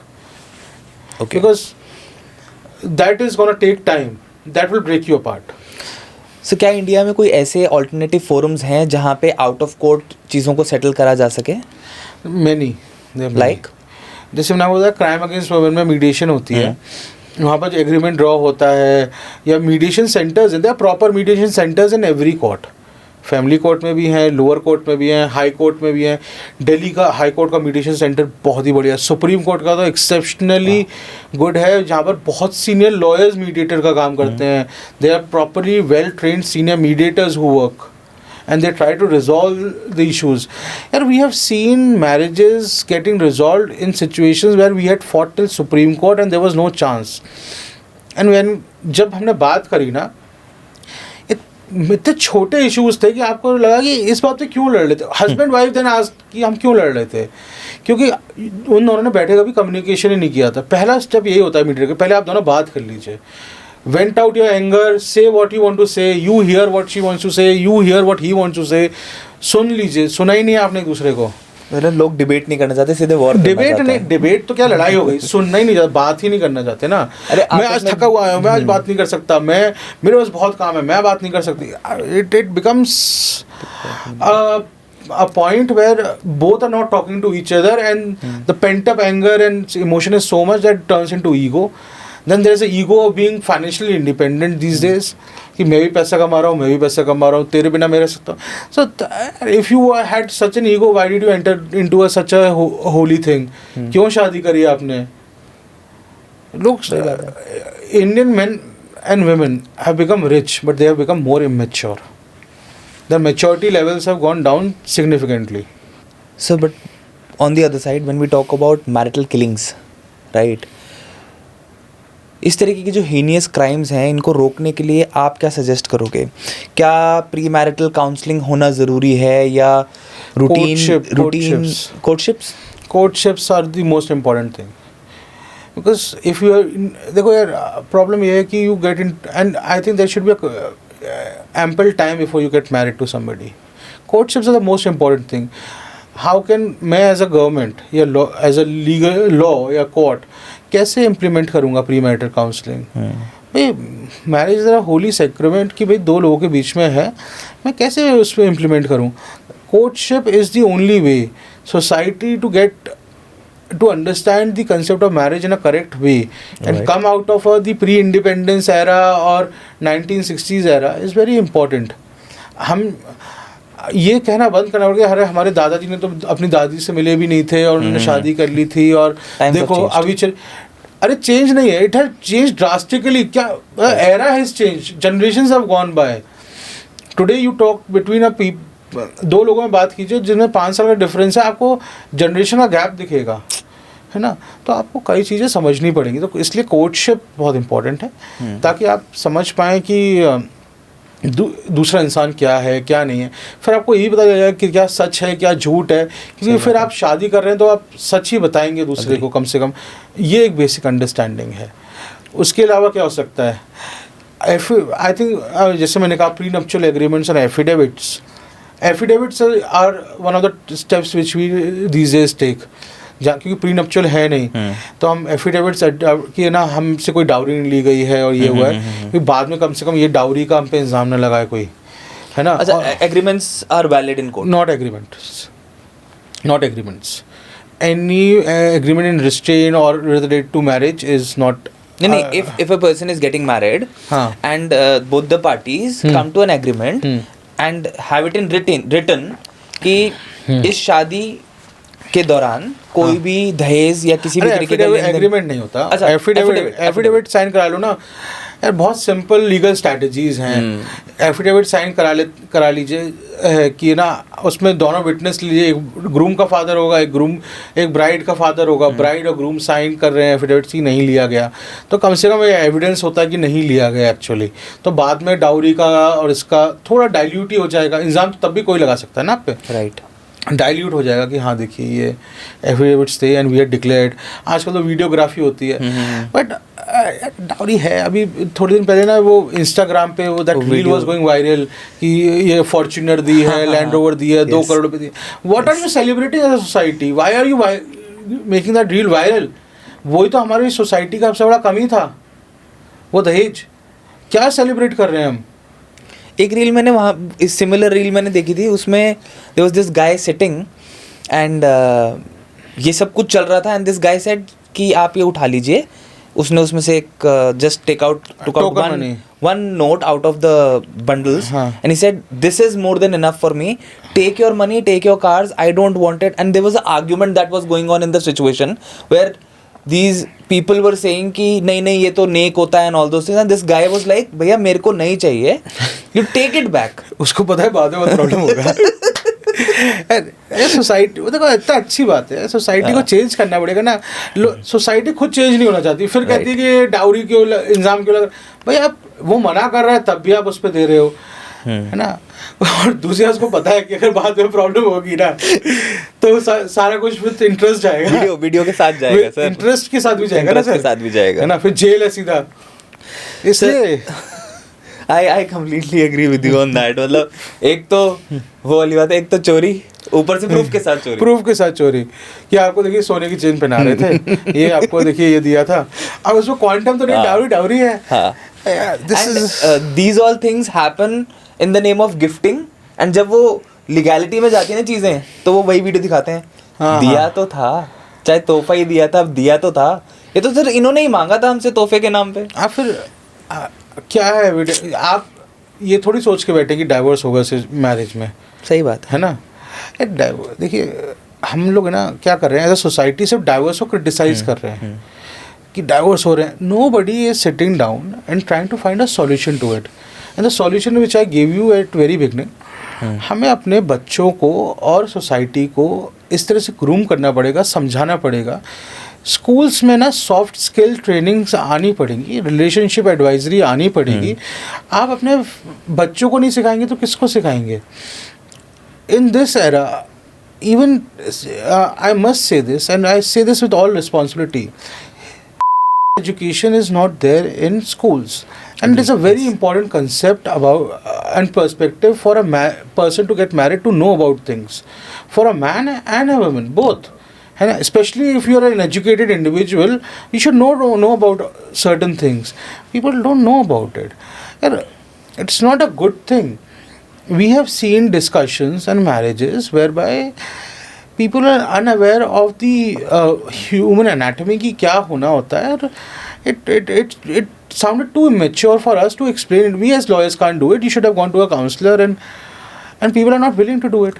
I think is very very normal. एक तरीके से अगर हम anatomy point of view से सोचें, it's a human need. Primeval human desire है, वो need है. अगर एक इंसान को बचपन से ही समझाया जाए, बताया जाए what exact is, what you have to learn, what you have to understand, there are like so many things that A very there. sad perspective of this is the only educator of sex, the major educator of sex in India is material. ये admission यही तो है. Two friends talking or watching material, that is the only. Father is not going to teach you. Even girls में चलो mother बता भी देती हैं. Males में has anybody spoken to the father about it? The answer is no. Schools are not teaching. Who will teach then? Agree. The only thing is this material which is teaching something which is I don't know what. And then that is and this is what we have faced in a lot of matrimonial cases, that this is a very big factor. Okay. And beyond it, how to say it, it becomes very embarrassing for me to say it, but as a lawyer and somebody who wants to inform the society, I must say that these education should be there, and don't make a taboo. Agree. Why? And you have to teach a kid about it. Today people are hitting puberty at 12, 13. They themselves will get to explore and learn too much from the social media. Agree. It's better that teachers or educators or parents have that conversation with their children and explain them. This stops them from having to go into some wrongful activities also. Right. This educates them. This saves them. Okay. Today we and that's very important for our schools to incorporate. US में मैंने कहीं पे पढ़ा था, there was this article. US में आज से पता नहीं कितने साल पहले, I don't exactly remember the date or the year, after they started education at school in the US, the number of cases, sexual assault cases goes down drastically. And cases related to all these subjects, they came down drastically. Yes. And they have this research paper also, where when asked कि बच्चों से जब जाके पूछा कि what according to you should happen in this situation, they had different answers between kids who had education and kids who did not have. And education literacy is not only about having that physical intercourse. I agree. It's about teaching about them diseases, STDs, many things. In India it is not taught. And I'm sure people have curiosity in their mind, and they know. Who are they asking? Their friends who are from the same class. Right. He's as ignorant as you are. Maybe slightly he has slight more information than you have. That is all. But unless we incorporate this, we'll face big amount of troubles. Then we have to incorporate. See, हम हर बार तो सिखाते देखो, आप बड़ों को respect करो, तमीज़ से बात करो, आप इनको नमस्ते कीजिए. We have to explain them how interpersonal, not men to women, men to men, women to women, in each way, respect human life. That has also to be explained. Agree. In a very and हम लोग सिर्फ physics की वो chemical formula और वो maths, algebra, calculus important है, but these things are also important. Today, unfortunately, India is only producing slaves. We are producing employees. We don't own Google. Sundar Pichai, with all due respect, is the CEO as an employee number 1 of Google. He is not a director, promoter, founder of Google. Satya Nadella is not a director, founder of Microsoft. So India has a very good quality of producing people who can go and work in the company, not make a company. है ना, because our education system only grooms children to work on instructions. You are not letting them think beyond a particular level. कहीं ना कहीं वो रट्टा education है, रट्टा education है. आप बाहर जाके पढ़ के देखिए ना, when we went outside to study, हमारे सारे नॉर्म शटर हो गए. आपको पता है इंडियन लॉयर्स, आप इतने celebrated lawyers, best, I am telling, cream de la cream lawyers of India are mediocre on international standards, are on mediocre. They don't have that knowledge. सोचो चीफ जस्टिस ऑफ इंडिया का judgement supreme court of former chief justice of India का supreme court of Singapore is ripped apart saying copy cut paste है. Indian, क्योंकि हमारा education system वो allow ही नहीं करता कि थिंकिंग, कि आपकी इनोवेशंस, आपको इंटरप्रिटेशन कैसे करना है, समझ, ग्राउंड रियलिटी फाउंडेशन से बिल्ड नहीं करता. रोड एजुकेशन सिस्टम है ना, रोट एजुकेशन. हाँ, ROTE. सो हमारे यहाँ तो कुछ सिखाते ही सिर्फ ये है कि आप ये रट के चले जाइए, इसको छापिए. आपके 98, everybody is getting above 90%. ChatGPT आ गया. Yeah, ChatGPT is doing a fantastic job. I'm telling you, in some time we'll fire a lot of lawyers from our firm. We have a huge team of lawyers, 40-45. We'll fire a lot of them. I told them, here my work is being done by ChatGPT in such a quick manner. So if you want your next generation to do much better, you need to reform your education system. You need to reform our social system. We need to understand what we are breeding. People are sending innocent children to IIT preparation and NEET preparation when they are in class 6 and 7. आपने उस बच्चे की innovative thinking, आपने उस बच्चे का जो भी क्रिएटिव माइंड है 6th क्लास में मार दिया है, क्योंकि आपने बचपन से डाल दिया कि तो या तो IAS बनेगा या इंजीनियर बनेगा या डॉक्टर बनेगा. क्या पता वो अच्छा शेफ बन जाता, क्या पता वो अच्छा पेंटर, इंस्टाग्राम, कुछ भी बन जाता. आप उसकी सोच ही मार देते हैं हिंदुस्तान में. सही कह रहे हो. फिर आप कहते हैं कि हमारे साथ ऐसा क्यों हो रहा है. तो भाई, जो चाहे मैट्रिमोनियल केसेस ले लीजिए अर्बन एरियाज़ में, या आप हमारे कई सारी चीज़ें, बहुत चीज़ों का ये ग्राउंड रियलिटी ये है कि एजुकेशन सिस्टम हमारा बहुत फ्लॉड है. सर, आपका क्या मानना है कि जितने भी ये डाइवोर्स केसेस हो रहे हैं, मैरिटल किलिंग्स हो रही हैं, और ये जितने भी मैट्रिमोनियल रिलेटेड इश्यूज हो रहे हैं, क्या इसका सबसे बड़ा कारण इंसान की अपब्रिंगिंग है? Upbringing, education, etcetera. और क्या हो सकती है? वो है, देखो बहुत सारी परम्यूटेशन कॉम्बिनेशन है. हाँ. अब मेन चीज़ तो अपब्रिंगिंग, जब मैं कहता हूँ, ये नहीं, आई एम नॉट ब्लेमिंग पेरेंट्स की, पेरेंट्स ने उसको तमीज़ नहीं सिखाई, बिहेवियर नहीं सिखाया. आई एम सेइंग जो सिखाना चाहिए था वो नहीं सीख पा रहा है आजकल हमारे देश का बच्चा. अच्छा, 5 चीज़ें बता दो जो पेरेंट्स को अपने बच्चों को बचपन से सिखानी चाहिए, सो दैट फ्यूचर में आके उसको लाइफ में ऐसी प्रॉब्लम्स ना हो. First is a communication. We are not teaching our children to communicate. Education, I told you, is very important to be taught. Right. Then be it a lady or a man, we have to teach our children to be independent in terms of everything. Like they should know cooking. ऐसा नहीं है सिर्फ लड़कियों का काम है, आदमियों का भी काम है. We have very good chefs, है ना, who are men. है ना, we should teach them basic human household jobs to both men and women both. Then we have to tell them that we have to stop pressurizing them first. That is the fourth most important thing. कि ये कहना कि अब हम माँ बाप हैं, हमारी सारी जिम्मेदारी तुम पे है, अब हम क्या करें, ये करना बंद कीजिए. Stop pressurizing them. And fifth is, I think parents will have to get educated is to understand that life is not only about becoming a CEO of a company or MD or director. It's much more than that.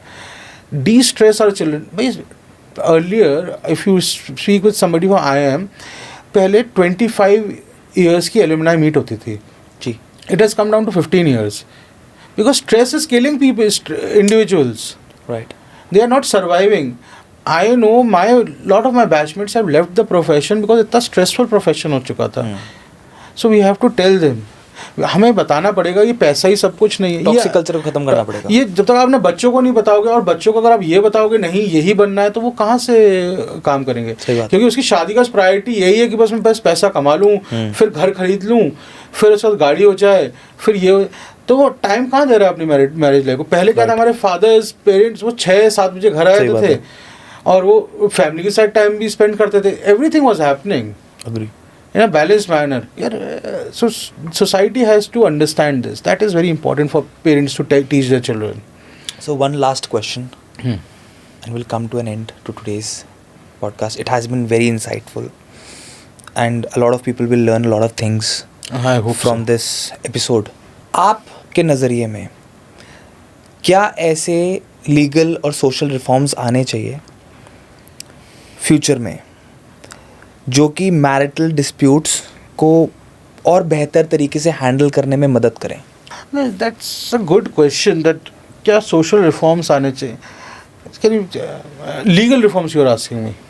Social and legal, मैंने दोनों point of view से ही मैं जानना चाहता हूँ. Social reforms तो मैंने आपको सारे बता दिए क्या आने चाहिए. Legal reforms that biasness which says that which is killing our the perception, saying that ki judiciary is biased, or if we are or this perception that every lady is correct or every lady who is coming to you has been wronged, has to go, especially in the urban areas.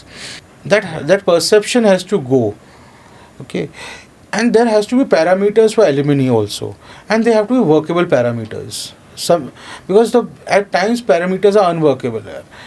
Hindustan में nobody is declaring their true assets, so there has to be means कि वो true assets declare हों और उस तरह से alimony ascertain की जाए. उसके बाद ये child custody issues need to be dealt with more sensitivity. I think the way people are using these innocent children, that is very traumatic. Thereafter, I think we need to train more counselors, because they play a very important role while in client mediations. Right. And the last is that we need to improve our infrastructure of courts so that delays go away.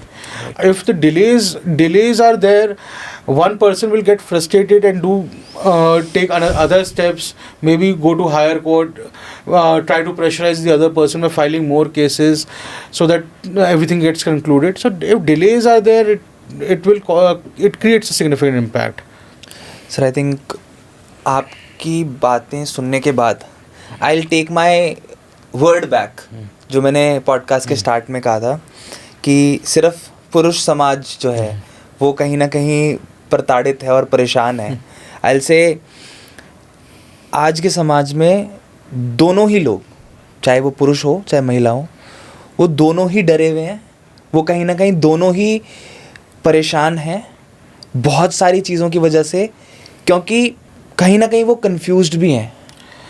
Genders पे ना आप जो genders को नहीं specify कर सकते कि कोई जेंडर गलत है. आप पूरे जेंडर को कैसे कर सकते कि all men are wrong, all women are wrong? Who is wrong is wrong, both the parties. And I will tell you, in matrimonial cases at times both are right and both are wrong and simultaneously. हाँ, सबके अपनी अपनी परेशानी है ना. अरे matrimonial cases में कई सारे ऐसे केसेस हैं जो आई डोंट थिंक सो जनता ने सुने हैं या समझ में आए हैं. आज जाके हमने 2022-23 में होमोसेक्सुअलिटी को एक्सेप्ट किया है legally. There were lot of marriage cases जहाँ हस्बैंड और वाइफ और होमोसेक्सुअल्स, बट सोसाइटी के प्रेशर से they enter into a matrimonial bond.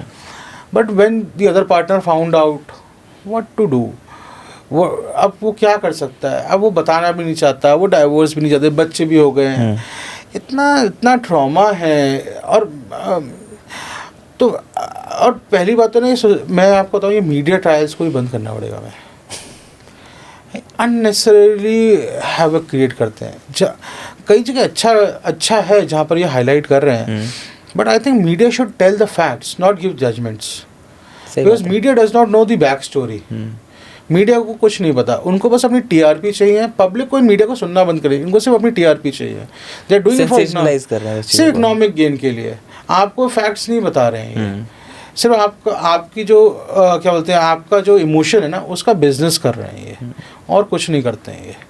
आपका एंगर, जो आपका पेंटअप एंगर है, या आपके परसेप्शन है सोसाइटी के, वही आपको सेल करके आपको और गुस्सा कर रहे हैं, ताकि आप और फिर आप सुनेंगे न्यूज़, आप गुस्सा करेंगे, फिर आप वो इंस्टाग्राम पे जाएंगे, वो इंस्टाग्राम पे 2 ऐड आएंगे, उनके 2 ऐड वहाँ आएंगे, वही बेच रहे हैं आपको. आपकी बात से मुझे वो एक केस में मैं न्यूज़ देख रहा था और जर्नलिस्ट बाहर निकलते ही वकील साहब के मुंह पे माइक लगाते हैं, वकील साहब आज फिर आपको तारीख मिल गई, इस तरीके से तो मुलजिम को कभी सजा मिल ही नहीं पाएगी.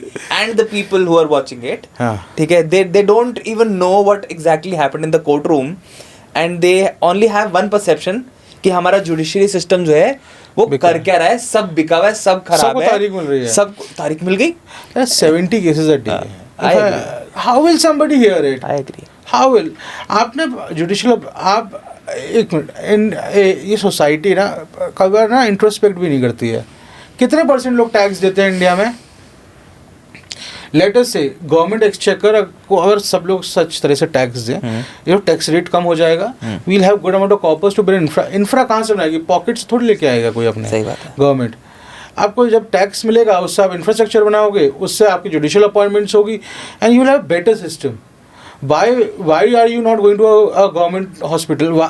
सब एम्स जाते हैं लोग, गवर्नमेंट हॉस्पिटल नहीं जाना चाहते, एक दो छोड़ के. क्यों? वहाँ पर इंफ्रा नहीं है. आप प्राइवेट हॉस्पिटल जा रहे हो क्योंकि हाँ इंफ्रा है. इंफ्रा कहाँ से आता है? पैसे से आता है. आप ही अपने पब्लिक मीन्स का, पब्लिक यूटिलिटीज़ का की मैन हैंडलिंग करते हैं. क्यों दीवार पे वो चौक लगा रहे हैं? क्यों बसेस का शीशा तोड़ रहे हैं? तो सोसाइटी को अपनी जिम्मेदारी में तो खुद समझेंगी. You want right only comes when you do your duties. Agree. You have not discharged your duty, so don't expect all your rights. Right. That is a bigger problem. Thank you so much, sir, for Anytime. coming and sharing all the insights in today's podcast. Thank you.